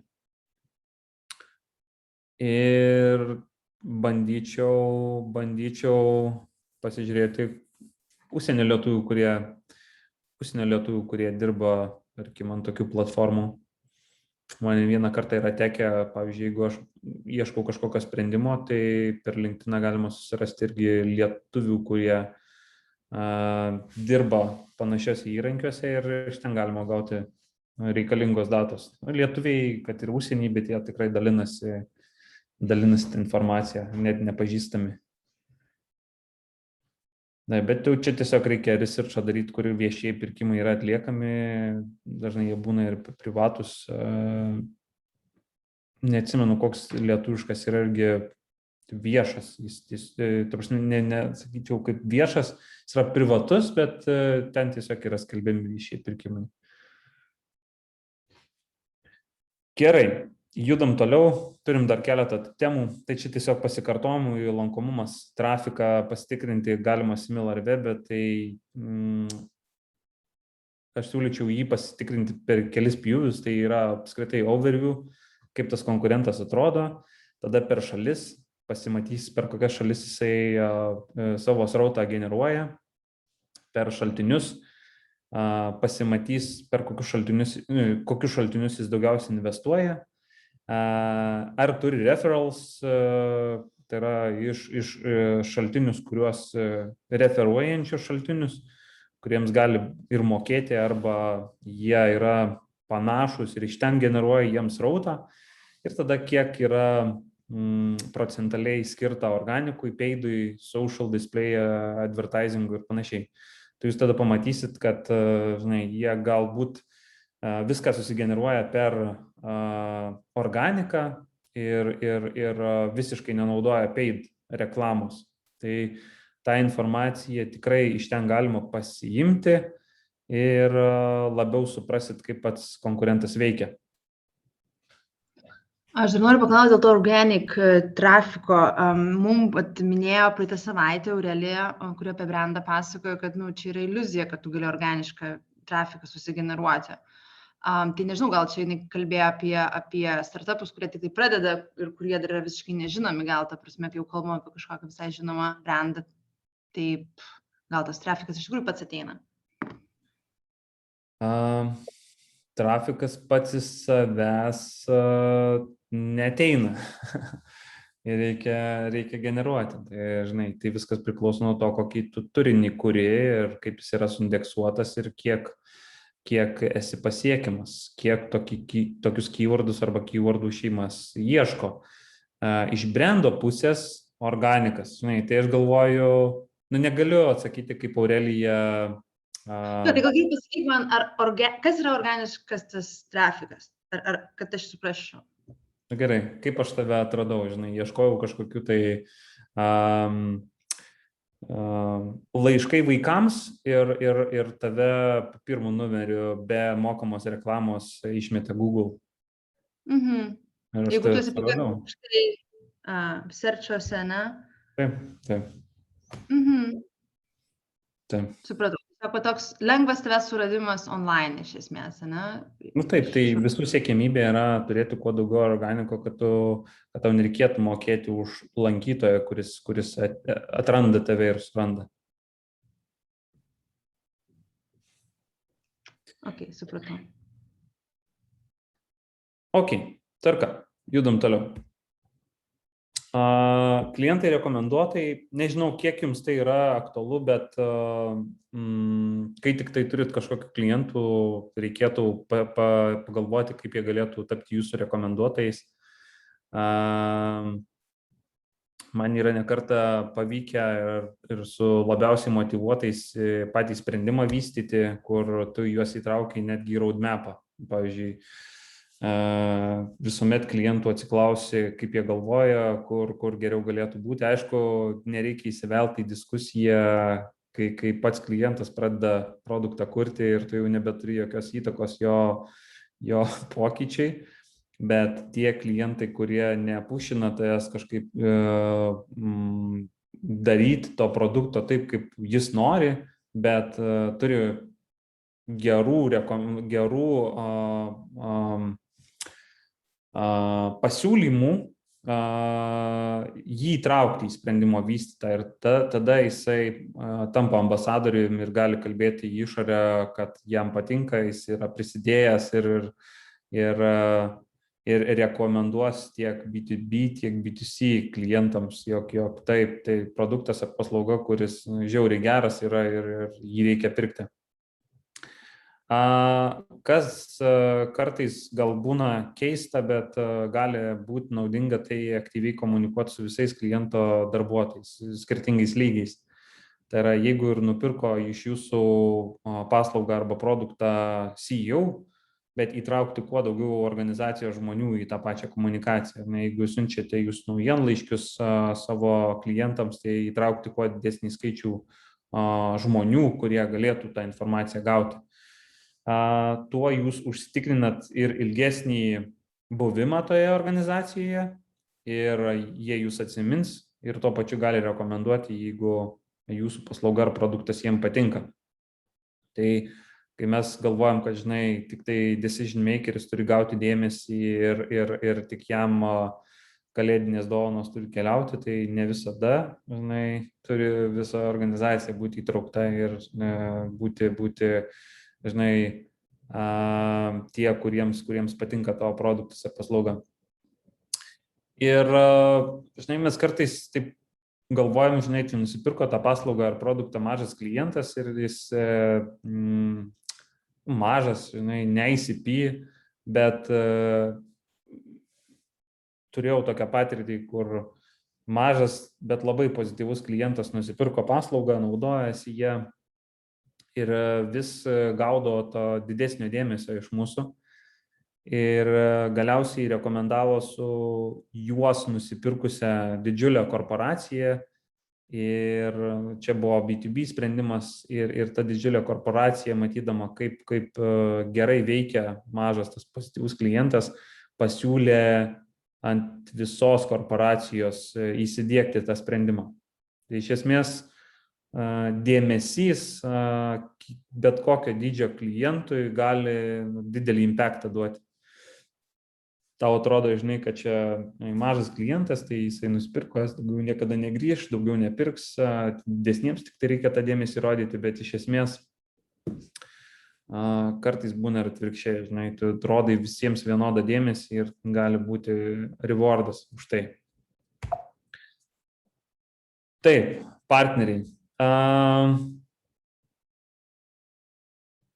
Aš čia daug ant B2B esu pastatęs, dabar matau savo skaidrėse, tai turiu atsiprašyti, kad tiek nedaug dėmesio skiriu B2C, bet turėsim 1-1 susitikimus, tai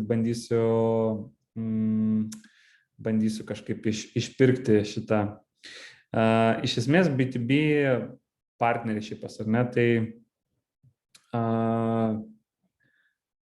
čia gal yra tos 3 tokios pamokos, kurias esu su partneriais išmokęs ir norisi jomis pasidalinti. Tai kai jau ieškot kažkokio partnerio, tai reikėtų suinteresuotas komandas įtraukti, ne tai, kad jūs kaip, tarkim, CEO arba co-founderis ieškot partnerio ir susitarėt su kažkuo iš kito partnerio pusės, bet įtraukti, kad komanda dirbtų su komanda. Jeigu jau norit, kad tas partnership'as įvyktų, tai turėkite žmonių, kuriems galėsit perduoti tą partnership'ą ir visi juo tikėtų. Jeigu partnership'as yra skirtinguose lygiuose, ne, ten CEO su CEO, ten CTO su CTO, klientų priežiūra su klientų priežiūra, tai susitarkit, kaip su to partneriu dirbsit ir proaktyviai visose lygiuose bendrausit. Iš esmės tuomet galite išbildinti tą santykį ir gali atsijunginėti tada CEO karts nuo karto, ten 1 kartą į metus pabendrauti su jų kompanijos CEO partnerio ir to užteks, o visi kiti lygiai toliau galės tęsti bendradarbiavimą ir taip užtikrintą partnerystę. Ir jeigu jūs tikitės, kad tai bus geras kanalas ar reklamai ar lydų generavimui, tai bus ir didesnis proaktyvus įsitraukimas tam lydų generavimui iš partnerio pusės. Ir trečias, čia tokia patirtis buvo iš kontakto paieškos, tai niekaip nebuvo galima susikalbėti su Pabaltijos šalyse esančių regiono vadovų, atstovų. Ir tuomet nusprendžiau, kad reikia tiesiai eiti į top vadovo, ten korporacijos, kuri yra milijardinė Kanadoje. Ir jis per 15 minučių per LinkedIn atrašė ir tai nereikėtų užsiciklinti, jog jeigu atrodo, kad regionų, tarkim, vadovas pas partnerį yra čia ir su juo lengviau bus kalbėti, tai taip nebūna visuomet. Galima kartais taikyti ir į top vadovus. Bet su partneriais yra, žinai, čia nėra vieno recepto, su partneriais yra svarbu tiesiog susitarti sekančius veiksmus, kas tai bebūtų, ar ne, ar tai bus lydų generavimo, ar tai reklamos, ar tai pardavimų partneris, susiderinti veiksmus, kurių pagalba tiek jūs, tiek jis jaustųsi partneriu ir galėtumėt, žinai, vertinti, kad tai yra partnerystė. Nes dažnu atveju nebūna apie tai kalbama, nebūna susitarimo, žinai, kokie mes partneriai, ne, ar tu mažasis partneris, aš didysis partneris, ar kokia čia mūsų yra partnerystė, aš moku pinigus, tu darai dalykus, tai su partneriais reikia tiesiog susiderinti dalykus. Išoriniai pardavėjai. Dabar galvoju, žinai, kurioje stadijoje tie išoriniai pardavėjai būna aktualūs. Nes vienais atvejais tai yra greitas ir pigus būdas tikrinti rinką. Ir kaip tas atrodo išorinis pardavėjas. Tai nėra agentas, tai gali būti organizacija, kur tu mokėdamas tam tikrą mokestį, gauni kelis pardavėjus ir tu gali tą paslaugą greitai užklausinti. Mėnesis, 2 mėnesiai ir tada sakyti, kad gana mes savo jau padarėm, žinai, tu savo susitikimus organizavai ir mes galim klausinti, nes matom, kad nelabai sėkmingai. Čia buvo patirtis su UK rinka.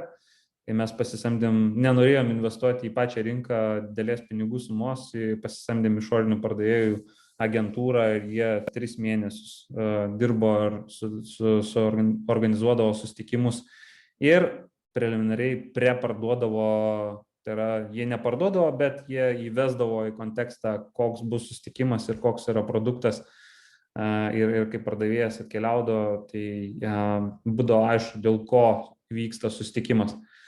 Tai vienas iš tokių greitesnių ir pigesnių būdų pasitikrinti pačią rinką, jeigu nenorim, žinai, iš karto šauti ir sakyti, kad, žinai, važiuojam į UK arba į Vokietijos rinką ir patys viską užsibildinsim, įeisim į rinką ir savom jėgom viską darysim. Tai karts nuo karto galima pasvarstyti ir apie išorinius pardavėjus, kai yra norima patestuoti pačią rinką. Greitai užsiambordinsit, greitai galėsit gauti duomenis apie rinką, kaip jinai atrodo ir tiesiog bus daug aiškiau. O galbūt ir yra kam nors tekę naudotis išoriniais pardavėjais?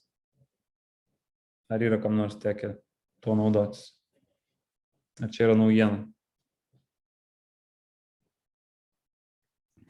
Ne naujiena ir neteko. Bet išoriniai pardavėjai kaip agentūra ar kaip agentai daugiau? Kaip agentai. Kaip agentai. Tai pritrūkdavo motyvacijos, ar ne? Tai dėl agentų visiškai pritariu, agentai tu susitari dažniausiai dėl kažkokio tai mokesčio ir tada sėkmės mokesčio ir turi labai daug laiko skirti pardavimų vadovas, kad juos kiekvieną savaitę gaivintų ir motyvuotų, jog reikia daryti, reikia pasiekti tam tikrus rezultatus. Su agentūra yra šiek tiek kitaip. Praktinis pavyzdys, tarkim, tu moki $5,000 ar eurų už tam tikrą rezultatą. Tarkim, tiek susitikimų suorganizuos su tokio dydžio organizacijom ir iš kliento pusės nesvarbu, ar ten 5 pardavėjai dirba ar 10 pardavėjų, svarbu, kad kokybė tuose susitikimuose būtų padaryta. Bet iš esmės taip. Yra visokių praktikų buvę. Ir dažniausiai jos būna ne tokios sėkmingos. Retais atvejais būna išorinis pardavėjas, kuris deliverina ir žino ir kuria vertę. Taip, SEO, tai dėl SEO, dėl organiko, čia turbūt dar tiesiog noriu užtvirtinti, kad yra tokie įrankiai kaip SEMrush'as, Ahrefs ir Mozas, jų pagalba galima pasitikrinti tiek savo, tiek konkurentų SEO situaciją. Jeigu ir planuojate jau daryti kontento ar turinio strategiją, užsimti turinio kūrimu ir didinti tą patį search engine optimization, kad jūs kuo greičiau tam tikrų turinių surastų. Tai mano patirtis, kad šitais 3 įrankiais pasinaudojus galima tam tikras indikacijas jau pajausti bet tai galioja tiek ir rinkai, kai tu eini į rinką ir nori konkurentus pasižiūrėti, tiek galioja tiek tau, kai nori pasižiūrėti, kuriuose vietose tau reikia optimizuotis. Nežinau, kiek dabar jums tai yra aktualu, bet rekomenduočiau tiesiog pasižiūrėti šitos įrankius. Tiesiog pasitikrinti, kokią informaciją jie duoda, kiek tai jums gali būti aktualu ir kokius klausimus jums pradeda kelti, žinai, kai matysit ar ne konkurento keywordų šeimas, pagal ką jis suranda, koks jo srautas, kurį jisai generuoja ir panašiai.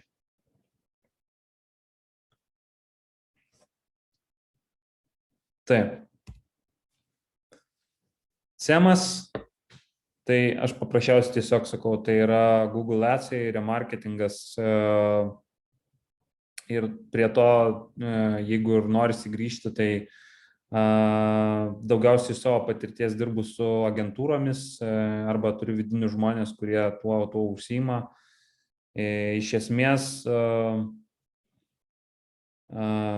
tai ta pati priemonė auginti srautą, sumokama Google reklama, remarketingas tai yra sugrįžtančių lankytojų atvedimas vėl atgal. Ir čia, ko gero, daugiau pridėti nieko nepridėsiu, nes čia kiekvienas topikas galima su juo eiti labai stipriai į gilį ir apie jį kalbėti, bet ėjimui į rinką, į tam tikrą nusimatytą rinką, Google Adsai gali padėti, pavyzdžiui, kiek kainuotų eiti į tą rinką. Kartais ir su agentūra mes padarom tokių eksperimentų, kur dar nenorim ar neplanuojam eiti į tą rinką, bet būna užduotis, o kiek mums kainuotų eiti į Austriją, ar ne? Kokių biudžetų mums reikėtų skirti Google AdWords'ams arba Google Ads'ams, kad toje rinkoje galėtumėm generuoti tam tikrą srautą į savo landing pages.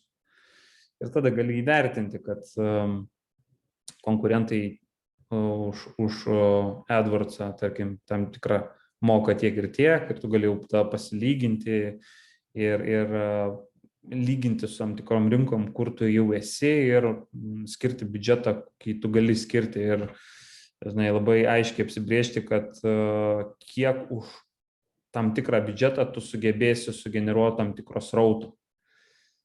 Tai kaip gauti duomenų, ar ne?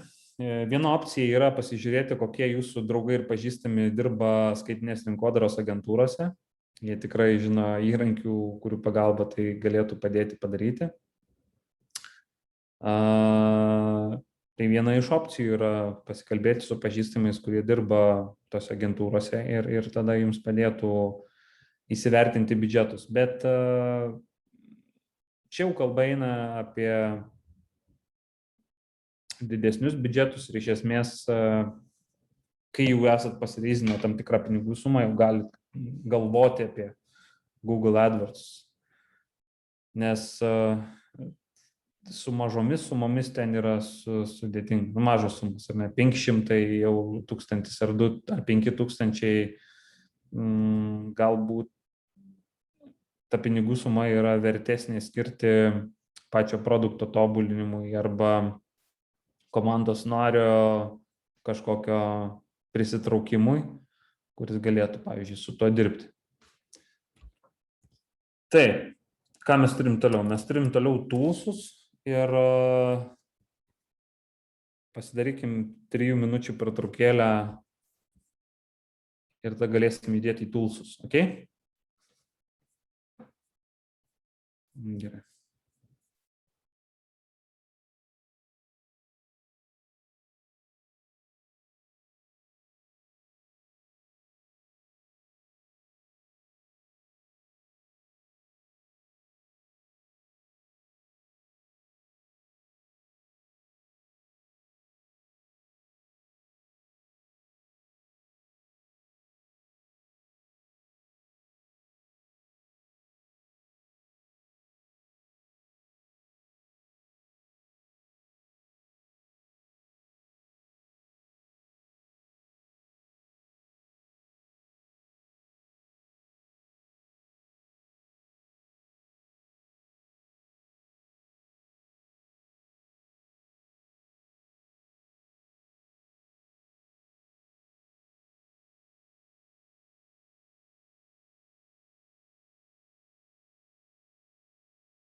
Ok, gerai, galim tada tęsti. Dar porą žmonių negrįžo. Tai sugrįž.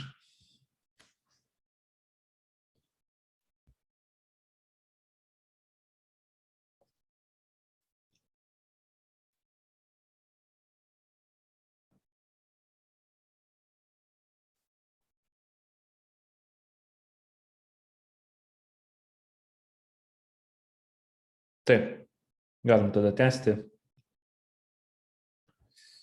Tai, toolsai, ne? Kas tie toolsai? Tai iš esmės, aš bent kelis pradžiai noriu parodyti, kas tai yra per toolsai, jau keletą iš jų minėjau. Tai iš esmės, kuriuos rekomenduoju tikrai pasibandyti, tai yra lead feederis arba lead forensics. Jų kokybė yra panaši, tik tai kaina skirtinga. Lead feederį aš naudoju, kai noriu sutrekinti įmonės, kurios lankosi website. Ir taip, to aš jums numesiu nuorodą. Taip, to numesiu jums nuorodą.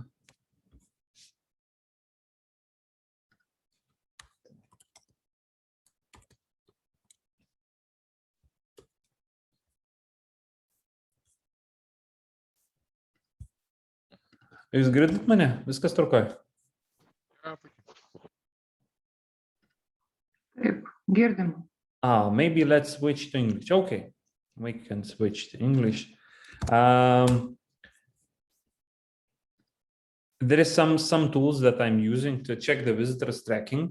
One of them, Lead Feeder, and there is a Lead Forensics. They are similar ones, but Lead Feeder is cheaper one. It costs like 50 euros per month. Lead Feeder like 300 euros, but you need to check the size of the traffic. From the Lead Feeder side, you can check, they are capturing the IP addresses, and you can see from which companies they are coming and what kind of inner pages they are looking for and how long it will take, like minutes, seconds, and so on. And if you have like contact form, it's very easy to track how many of them they are coming in, and it's easier to understand. What kind of information they are looking for? It different like Hotjar. From the Hotjar perspective, you can see the maps, the heat maps. From the Lead Feeder side, you can see the current companies, what kind of companies coming to your website and what they are looking for. Lead Feeder is from the Finland, Lead Forensics from UK.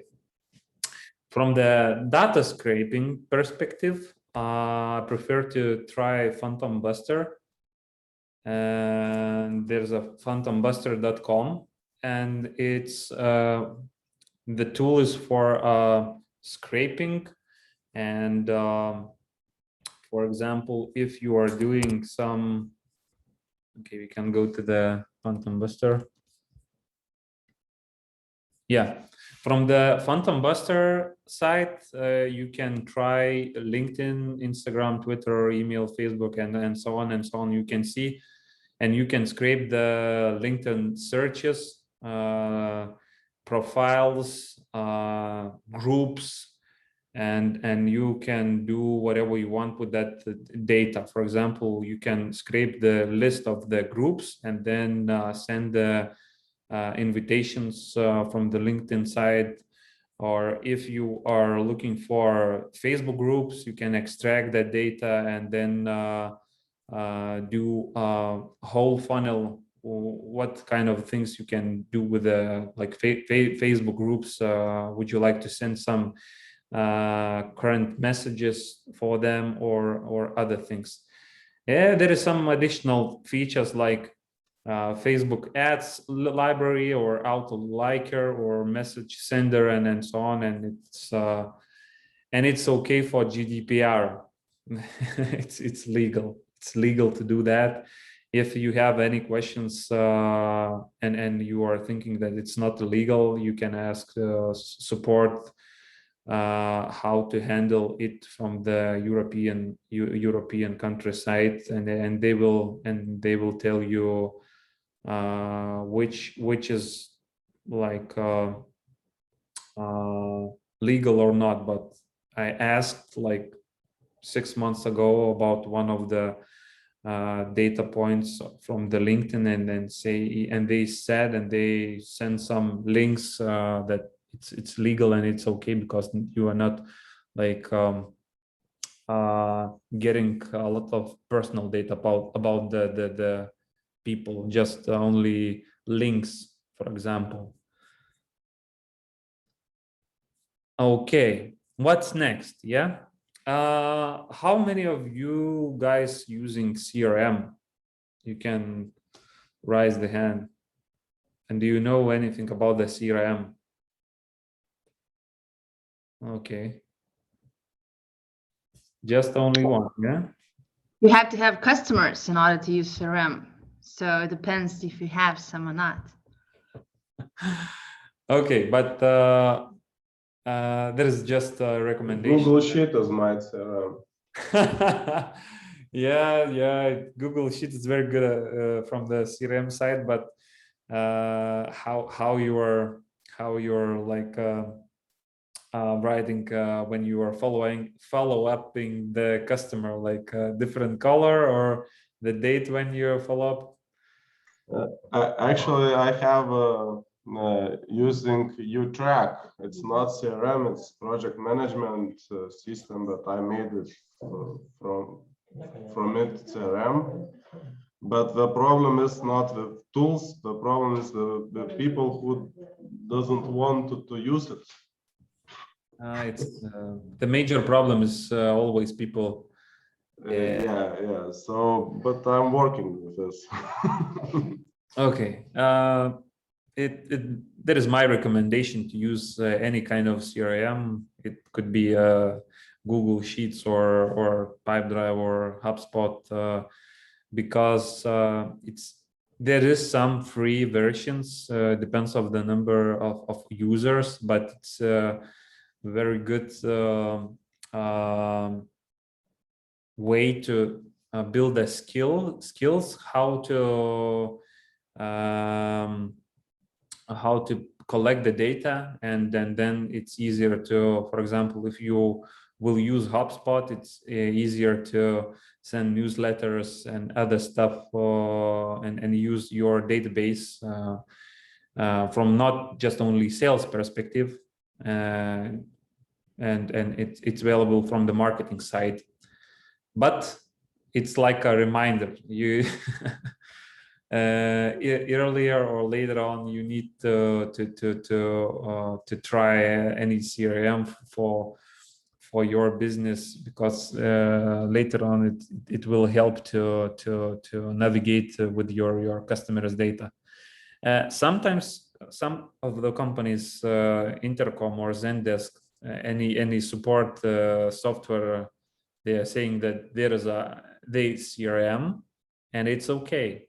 But the tools from the CRM side is very available to use it, and then to know your customer experience, check the whole history of the customer, and so on. Other side that I mentioned about the LinkedIn outreach, if there is a way to reach people who are ICPs from LinkedIn side, there is a Ulink, Prospect Labs, the Lithuania one, Expandi, or DocSoup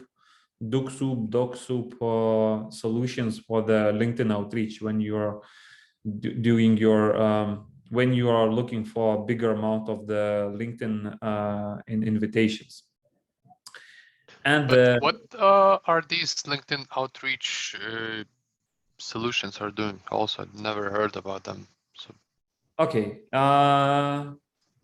Did you get any like invitations from the random people on LinkedIn? Yeah, sometimes. Yeah. Then sometimes people are just collecting a LinkedIn list. Depends of the position, depends of the company, depends of the country, and then writing some sequences of like different messages, and then with the times, different times, like when they are sending some intro message or welcome message, and then send invitation with that message. And after that, when you are like accepting that invitation, you will get after 1 or 2 days, you will get the second message. If we will not respond it, you will, after 7 days, you will get additional one, and so on and so on. That's how LinkedIn outreach automation tools works, like Ulink or Prospect Labs. You can select your ICPs, build a list, put the messages inside, and then send it automatically without like manual. Like automated pinging. Yes, Yes, yes. But it's for the contacts which you want to reach, Yes. and you're waiting until they accepted your message, and then you can contact with them. Yes. Yes. Okay. Yes. And there is other tools that there is a way to check if you did not check it yet, like Vatagraph. I'm using it to collect the data from the social media sites when I need some reports. Then Hotjar, which I mentioned before. Then Usability Hub. It's very available to check the and do some surveys about your website. With the Usability Hub, you can build the survey and send it to the target audience. For example, okay, I need to explain it easier way. Like you can put the screenshot of your website and give 5 seconds to the target audience and ask the question, what we are doing. And then the second question could be, okay, what is our, for example, product or service? Choose the which one of these services.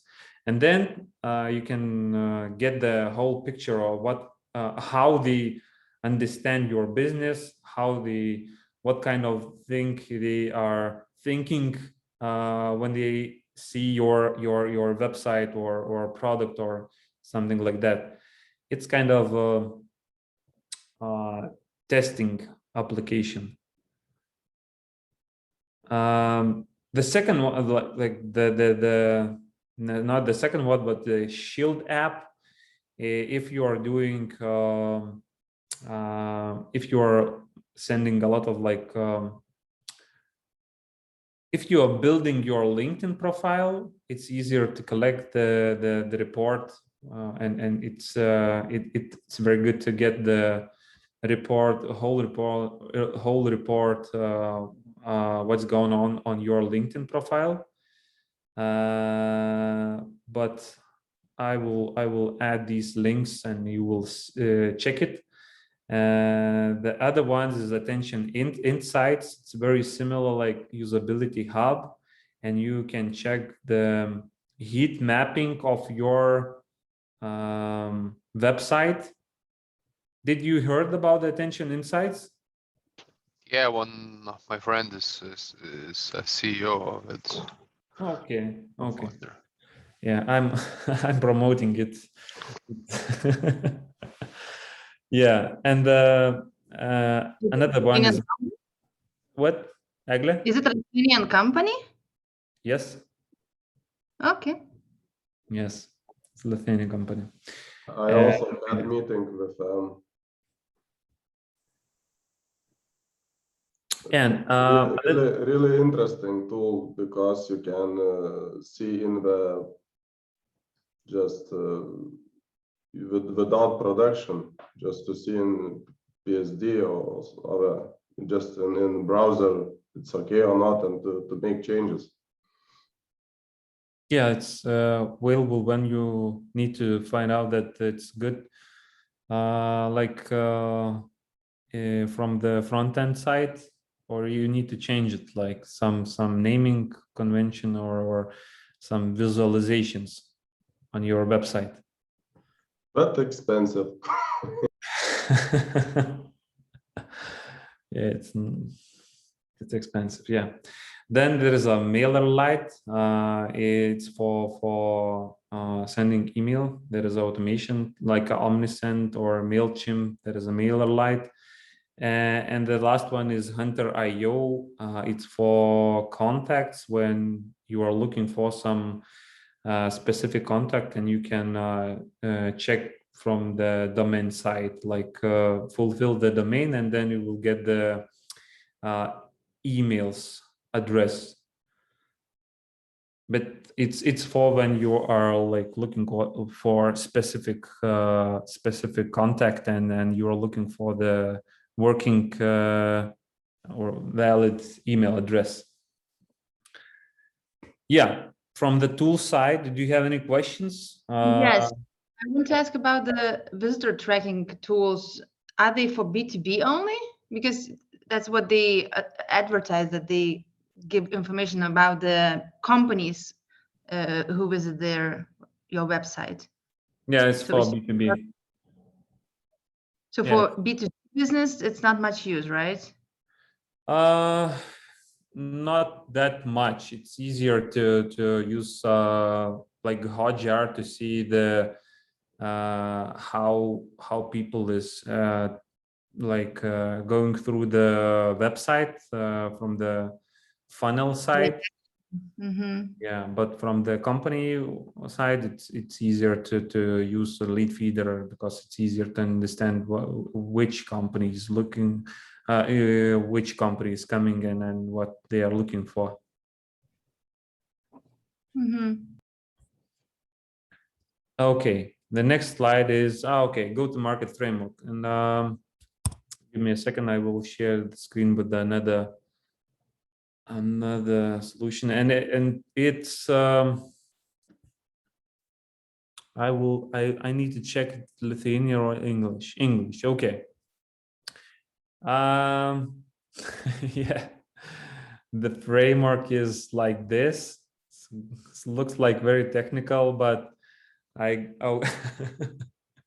sorry for that, but I go through the step by step to understand. Like I will explain details by details what is going on, but it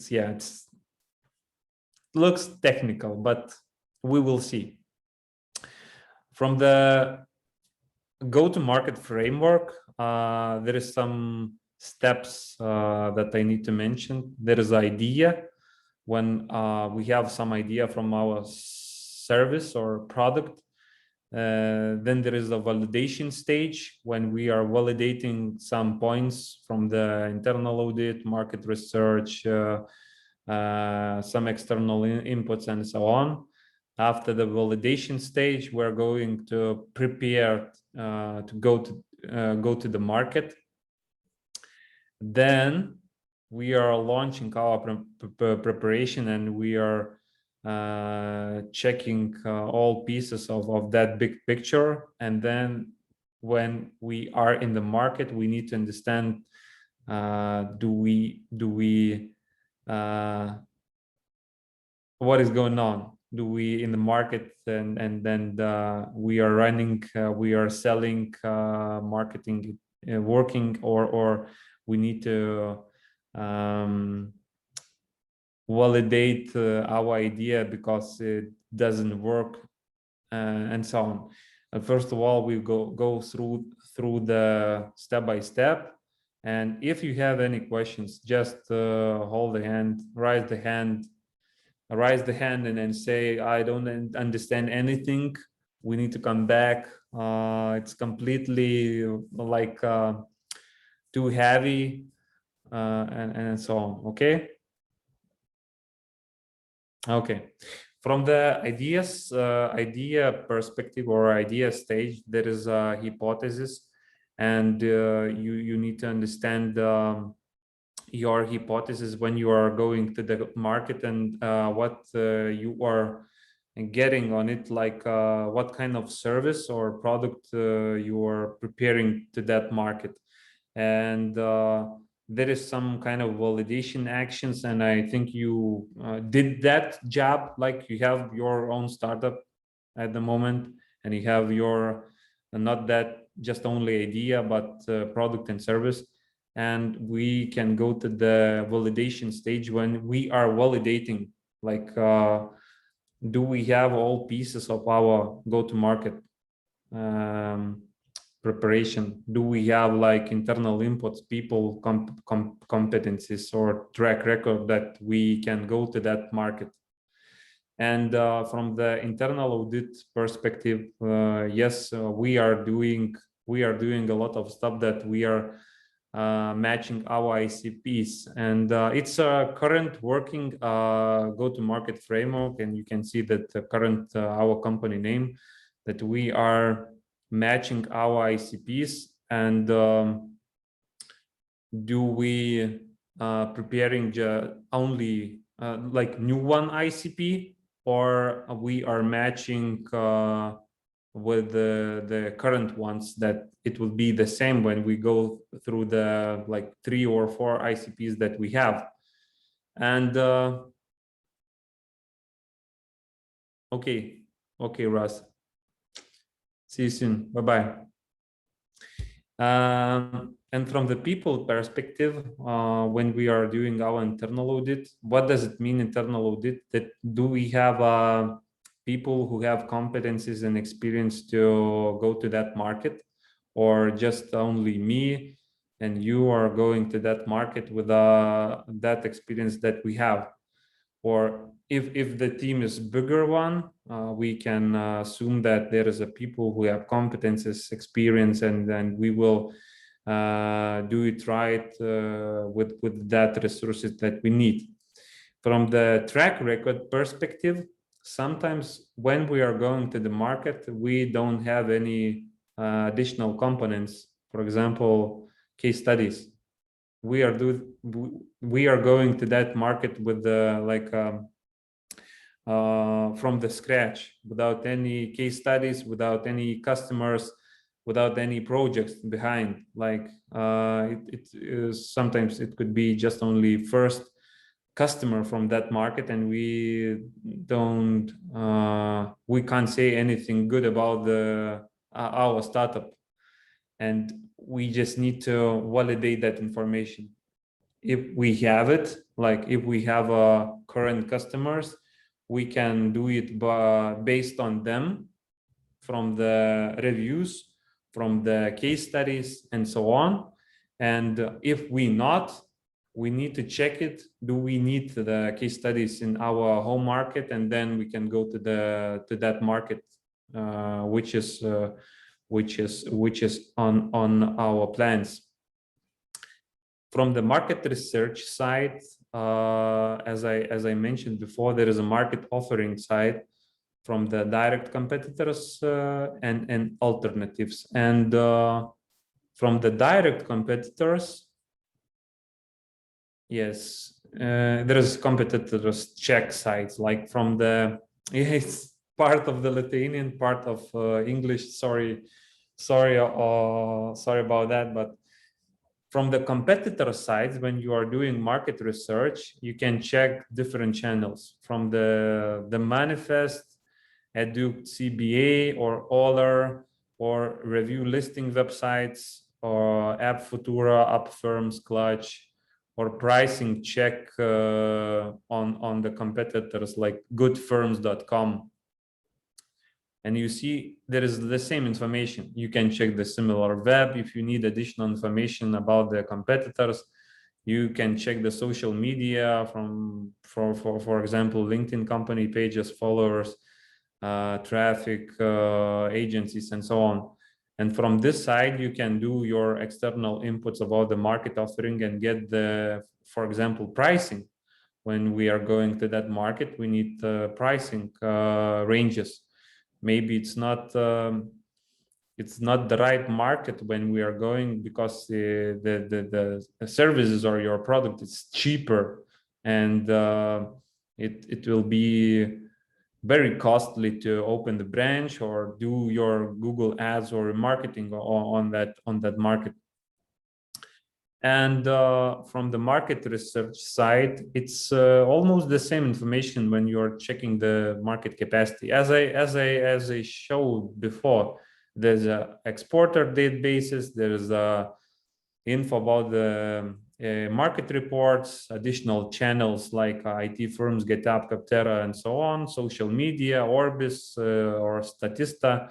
From that side, you can collect the data when you are validating that market. And you were saying, okay, this market is good enough, we can go to that market, and the market research is done.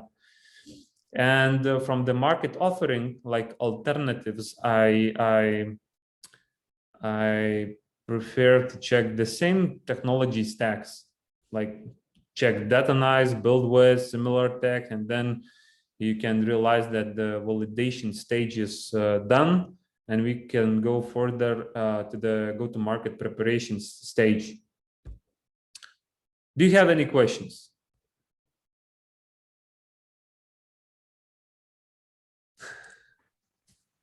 It's very logical. Yes, I have a question. So I think this is super useful for defining our go-to-market strategy.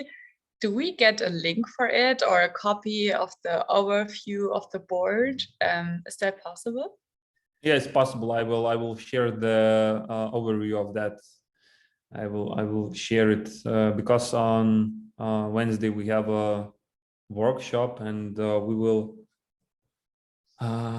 I guess, yeah, on Wednesday we have 4 p.m. It's like a workshop, and we will do our homework on this go-to-market framework, and I will share it. Okay, thank you. Okay.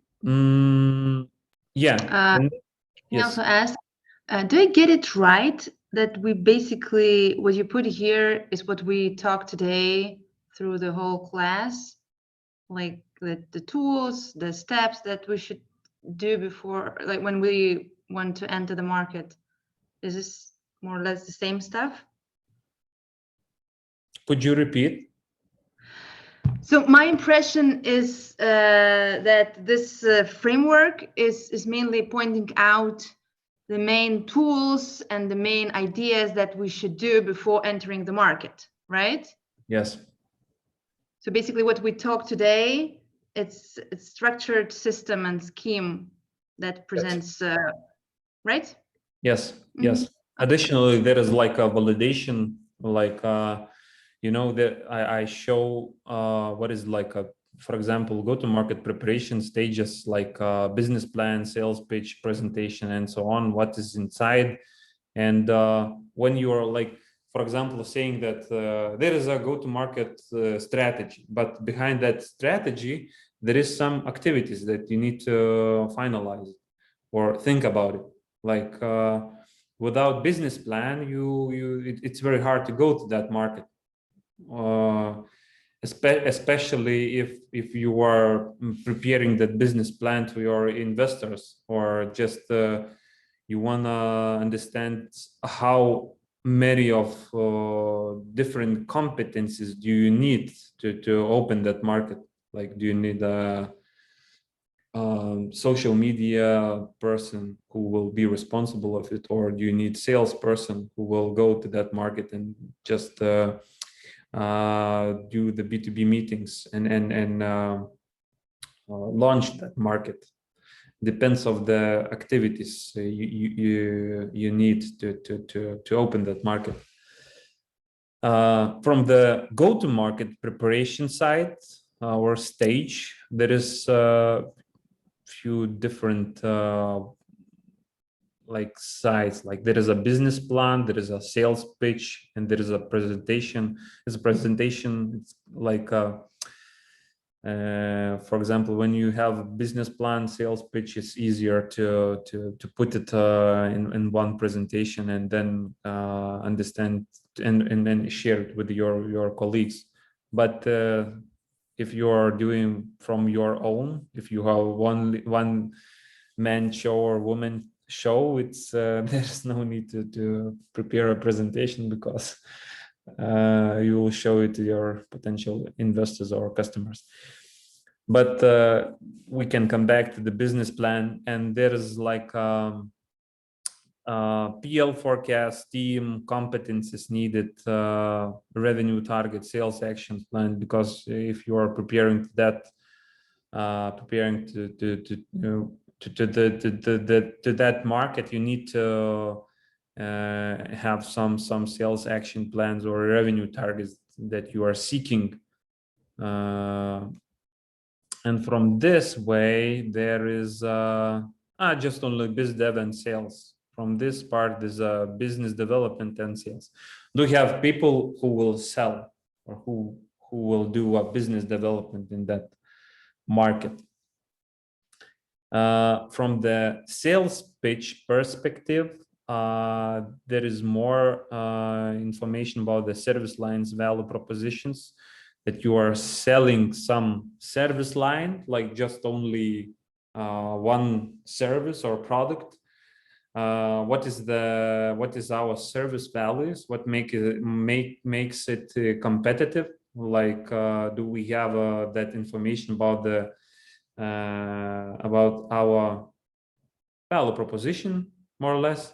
Then use cases, as I mentioned before about the track record. If we have use cases, how we can use it.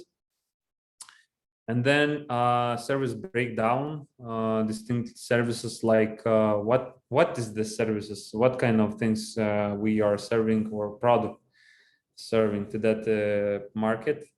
Then our process, then do we have like the delivery flow or standard process of that? Do we have roles or for each steps, or we don't? Then team and competencies. Do we have some certifications, credentials, positions, track record of the team and competencies? But as you see, there is a heavy process. Then we need a lot of competencies, and we need a lot of team members, case studies, and so on. From your point of view, sometimes it's easier to do your sales pitch because you are selling just like for example, one product or just only one service, and it's very easy to put it together from the sales pitch perspective. And yeah, there is luck in your pricing strategy.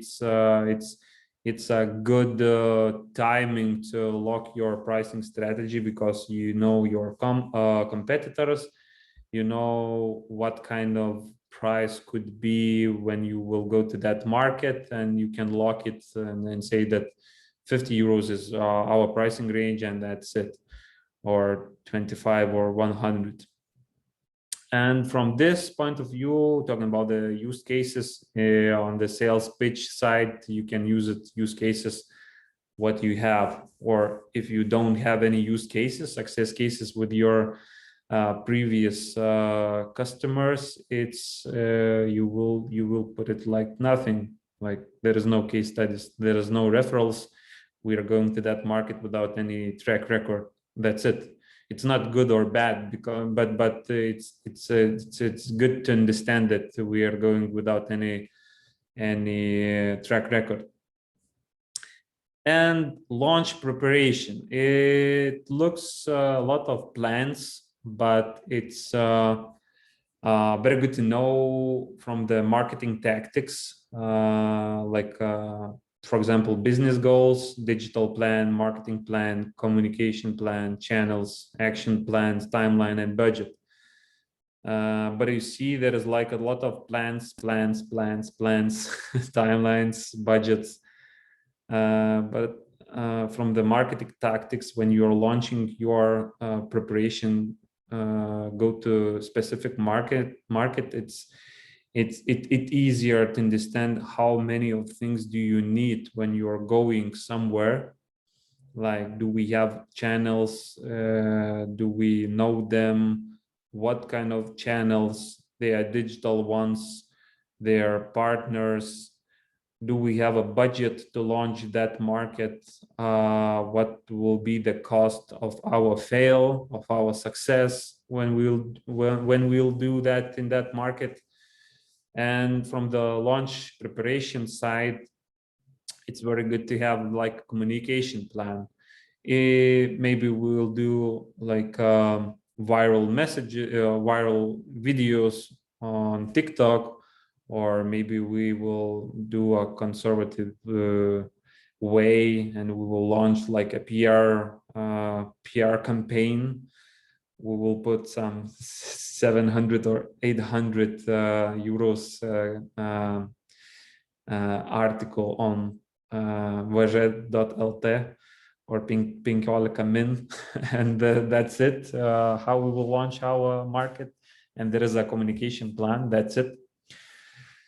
And okay, there is some sharing points about the digital market tactics. You know, I'm coming back to the marketing tactics, and I will go through the tactics what we can use. There is digital marketing tactics from the, as I mentioned, the lead feeder, then data scraping, then LinkedIn outreach, cold emailing, BNI channels or chapters from the memberships and so on. There is a way how can we reach the potential customers in that market when we are just only checking BNI channels, and we could get the positive response that the ICPs are in BNI channels. For example, B2B market matchmaking conferences, maybe there is a digital marketing tactic to go just only on the B2B matchmaking and then get potential customers. Maybe events. Sometimes it works just only go to that event, see that the attendees is our potential customers, and that's it. That could be your digital tactic. Then cold calling if needed, AdWords if needed, remarketing campaign, landing pages or internal pages. Maybe you need to create a lot of inner pages and put the different source on different landing, and then land to, for example, if we will launch like a media campaign, and the landing page would be specific one from that source, and show it the same information to that landing page. Then there is like a paid traffic. If we will choose digital tactic to use a paid traffic or marketplaces or review listing websites or just LinkedIn email campaigns, that is your choice. Depends of your business model and depends of the budget that you are could spend it. Do you have any questions? Yes, I do. Just lifted hand a few seconds before. What is the size of the team is working with this business plan in your case? Around from 5 to 15 people. Depends of the market, depends of the budget, and depends of the service that we are going to selling that service. So you're doing this, for example, for one service or one product? One service. Most of the cases service. Okay, so you have one service, then you have, depending from the service, the size of the team who is covering this kind of plan. Yes. And do you outsource some people for some tasks? Yeah, depends of the market. Sometimes we are outsourcing copywriting, design, social media, advertising people, but it's very hard to outsource salespeople, delivery people who are like know very well the service that we are selling. And how about customer service? No, there is no like customer service is the far away from the like go-to-market framework, or when we're launching the strategy of that market. Most of the industries are English speaking, and it's not like it's not needed to think about the customer service, because when we are selling high value project, and it's English-speaking customer, the delivery unit or delivery team will handle it. But most of the cases, they will talk with the IT department, and I think they don't need any customer service. Like key accounting, yes, but But customer this is like service. let's say we're talking about the products which are high, let's say high quality, maybe not the right word, but with low scalability. Yeah. In this case, yeah, because for others, let's say if you're selling for the thousands of people some kind of product, then in that case you need to look into Yeah, I customer service. prefer to launch like a chatbot and do some scenarios with the bot, or if you have like a person who could handle the intercom or Zendesk, they could support the potential customers on the website. Okay, thanks. Yeah, Karina. Yes, so I have a question regarding the lock-in the pricing strategy. So I wondered if there are any tools or anything that could help us with that, because like, or what is your usual strategy to do that? Do you just like see those are the competitors and like, oh, I think we're in this price range, would work for us? Can you simulate that somehow? What is the best pricing? Or if you're a B2B startup, you just ask the customers like, okay, how much are you willing to pay, or what is, maybe you have some tips there for that point. From the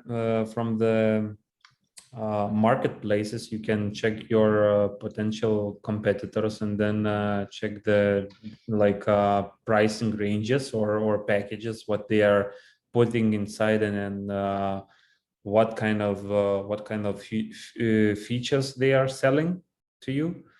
There is a way to check the pricing ranges. The second one is like marketplaces like Clutch.io. It's a service providers marketplace, and there is a way to check the different services if you are selling service. For example, in different market, sometimes provider shows different price range. From that perspective, you can get the data.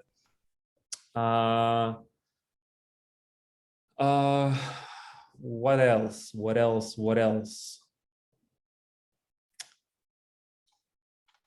I prefer to check the competitors. Like most of the cases, they are like, if they are a few years in the market, you can understand that the price could be a good one, and they check the market, and they know how costly is operations and why they are asking that amount of money. Mm-hmm. Okay, and if you have a, let's say, a hardware product, are there any tools where you can check them all at once, or do you have to do a Google search and look at every website? You need to do a Google search. Okay. All right. Maybe I will find out if we will meet tomorrow. I will check the how to calculate the hardware, how to calculate the perfect price for 100 to 1,000 pieces of hardware. But I think it's easier to find out. So maybe you need to talk with the hardware startups, like a deeper. There is a lot of people who are on LinkedIn, and just I think the last cohort, one of the deeper technical guys was in that cohort, and I will check it. maybe we can ask that person about how to calculate the hardware price. Vytautas Želvys. Yes, the same one. You All right. can. Okay. Thanks. Your task is to contact with him and then say that we are like 1 hour we talked about him and we need your advice. What is his name again? Can you spell it or? I know him I will actually. write you. I will write Kind you. of mine. I can. Okay. But yeah, write you. That's fine. I also have a question for Gražvydas. This framework looks like a huge thing, and I want to know what is the takeaway for me as a startup founder who is just in an idea stage. What is the main takeaway? What should I, pay attention to? Because I don't have a team of 15 people who can work on these. That's the reason that you don't need all stuff on this framework when you are just only 1 or 2 people in your team. But first of all, you need to understand from the idea stage that do you have any success rate when you will go to that market? Like if you have like if you check that there is no competitors, or there is a possibility to sell it, or there is channels that you can check it from your own, there is your framework and you can build it on your own. Sorry, my cat is saying that it's almost 7. I have a cat and she like she knows the time and then saying that it's not. She's 12 minutes early. Or maybe something's changing, like different time zone. Okay, sorry about that. But I'd like the reason that I'm showing the whole picture of the framework is that you need to choose from your own side what is possible. It's impossible when you are just only 1, 2, or 3 people do all of that stuff. It's impossible. Or if you would like to do that all of things, but you don't have like that time and resources to do it correctly. And from your perspective, you need to understand what is the easier and shortest way to launch it in that market. I remember one startup when he asked about that, what we can use to reach the target audience. Like we have just only 1 month and we need to reach that target audience. I said that you need to scrape all Facebook groups that they are mentioning that they are talking about that service, and you need to give the offer that they can't accept, and then you will get the feedback from your market. And it was the shortest way to check the market. That's it. I can put a lot of things about that framework, and I could say that you need to do that all of things, and then you can prepare it, and then you can launch it in the market. But sometimes it's impossible to do that on your own. It's a lot.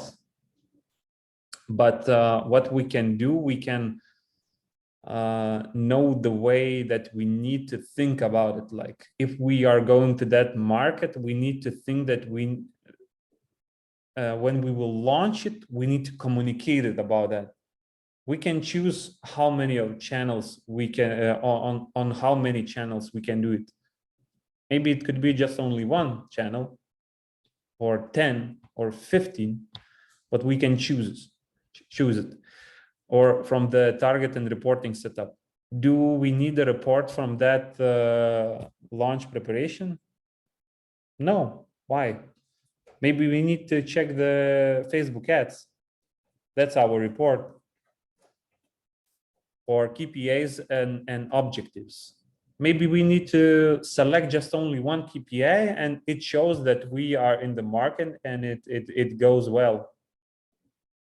I'm not saying that we need to put a lot of KPIs, objectives, reporting, and so on. In the ideal way, we can do it if we have enough time. But most of the cases, we need to launch it. We need to launch it fast, and we need to get the result which shows the pace. Sounds like moral. Yeah, it is moral. Will you show us a good example of go-to-market strategy slide? Like I'm still trying to understand like how we should put these ideas into one slide and where to focus on. On Wednesday, we will work on ICP and the way of how we can go to the market. For example, the main thing that we can do in that market, we need to understand how to go there and what we can do to with some insights that we go to that market, and we can say that there is success metrics in that market. We launch that market, and we know that generate the number of leads, we got number of deals, checkouts, or customers, or if we go to that market, we can check the customer acquisition cost or price of our leads. That could be a success metric that when we are opening our new market, we can say the success metrics, and it works. And on Wednesday, we will do some training, some homework, how we can put all things together. I will share this framework with you, and we will do it from your own side. For example, what we can do in the shortest way to go to that market and check it, how to choose that market, and what we can do with that market and launch our service or product. It sounds like yeah, it's a lot, but when you are thinking that there is just only these resources and just only me, or just only me and colleague, it's easier to say like, okay, we will do this, but not this, not that, because we cannot find that data. The report is cost a lot, or something like that, and we will find the way how to get it to that market with the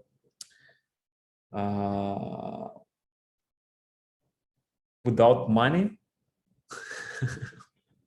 Yeah, most of the cases, or in the cheapest way we can afford. So, like taking only 5 candies from 100 because you cannot take more in your 2 hands. Yes. I think, yeah, Agla. I'm just wondering, so when we talk about markets as such, we basically talk about the country, right? Like if we say how to enter the market. So if you decide to work in Lithuania, then basically how you will enter the Lithuanian market. Depends. In the previous decade, it was like a country, but as we see, the market could be just only your category. I mean, in my case, since my content, which my product is about the content and language. So in my case, I'm restricted to the language area. So like Lithuanian English area or English speaking countries. So in my case, probably it makes sense. It's mostly about the location. Okay. But I see the at the moment when you are saying the market, yeah, it's like sometimes you can hear that the people are talking about the country or territory, but I can hear that more or less people are starting to talk about the category or specific specific category of the service, like marketplaces or field service management category. How to open the field FSM market.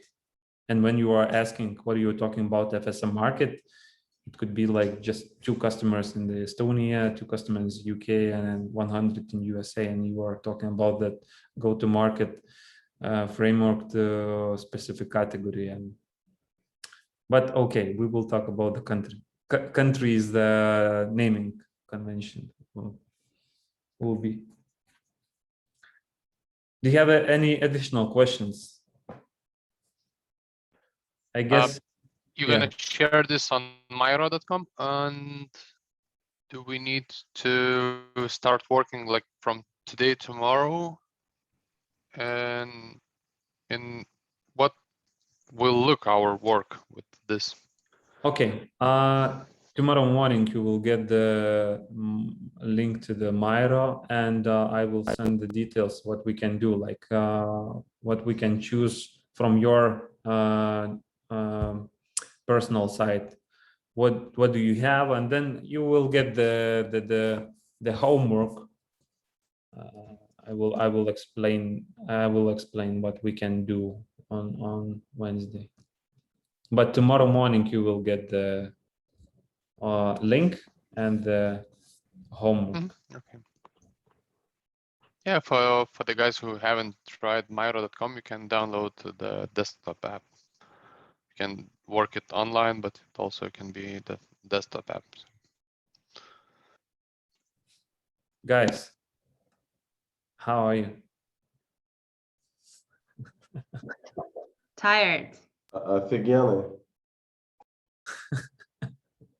I'm confused after this session Confused? Why? because it's too much about marketing. Yeah, it's sometimes too much. Sometimes, I think after a few weeks, few months, you will like remember. He talked about that. Yeah.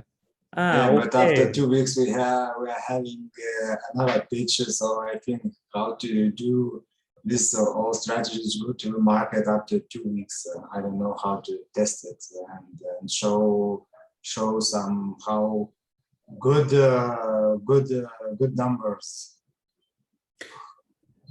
I can assume that it's very hard to think that you need to prepare just whole picture of your go-to-market, but I think it's easier to go through that point of view, that you need to understand if you will get the question which markets are the main ones and what you are planning to do with them. You could say, I think Germany, I think USA, and we are planning to check the market size. There is associations, there is a direct sales approach. We cannot do any social media because our customers are not doing this. From this point of view, it could be like explanation, like go-to-market framework. After 2 weeks, you can sit down and then do your homework and then set up your framework, what you are planning to do step by step. But it's not that easy to on just only 2 weeks period to explain it, put it to the pitch deck, and then Yeah, I know. believe it. Yeah, but if I know my country, that it would be USA market, so I know that it is USA market. I know my service is for basketball players because it's one-on-one basketball platform. So I know the user who plays basketball, and I know that it will be USA market. So what's next? What next? What's next? Okay, you need to find out what could be the channels to reach them, the personal like basketball players, how to reach them, which way is more efficient to reach them, and what kind of message could be to reach them, and what is the success criteria to launch the USA market. 100 people who sign a contract, 2 people, 2 persons. What is the success criteria? And then, but how to test? Sorry, I interrupted. But how to test what media is the best for that?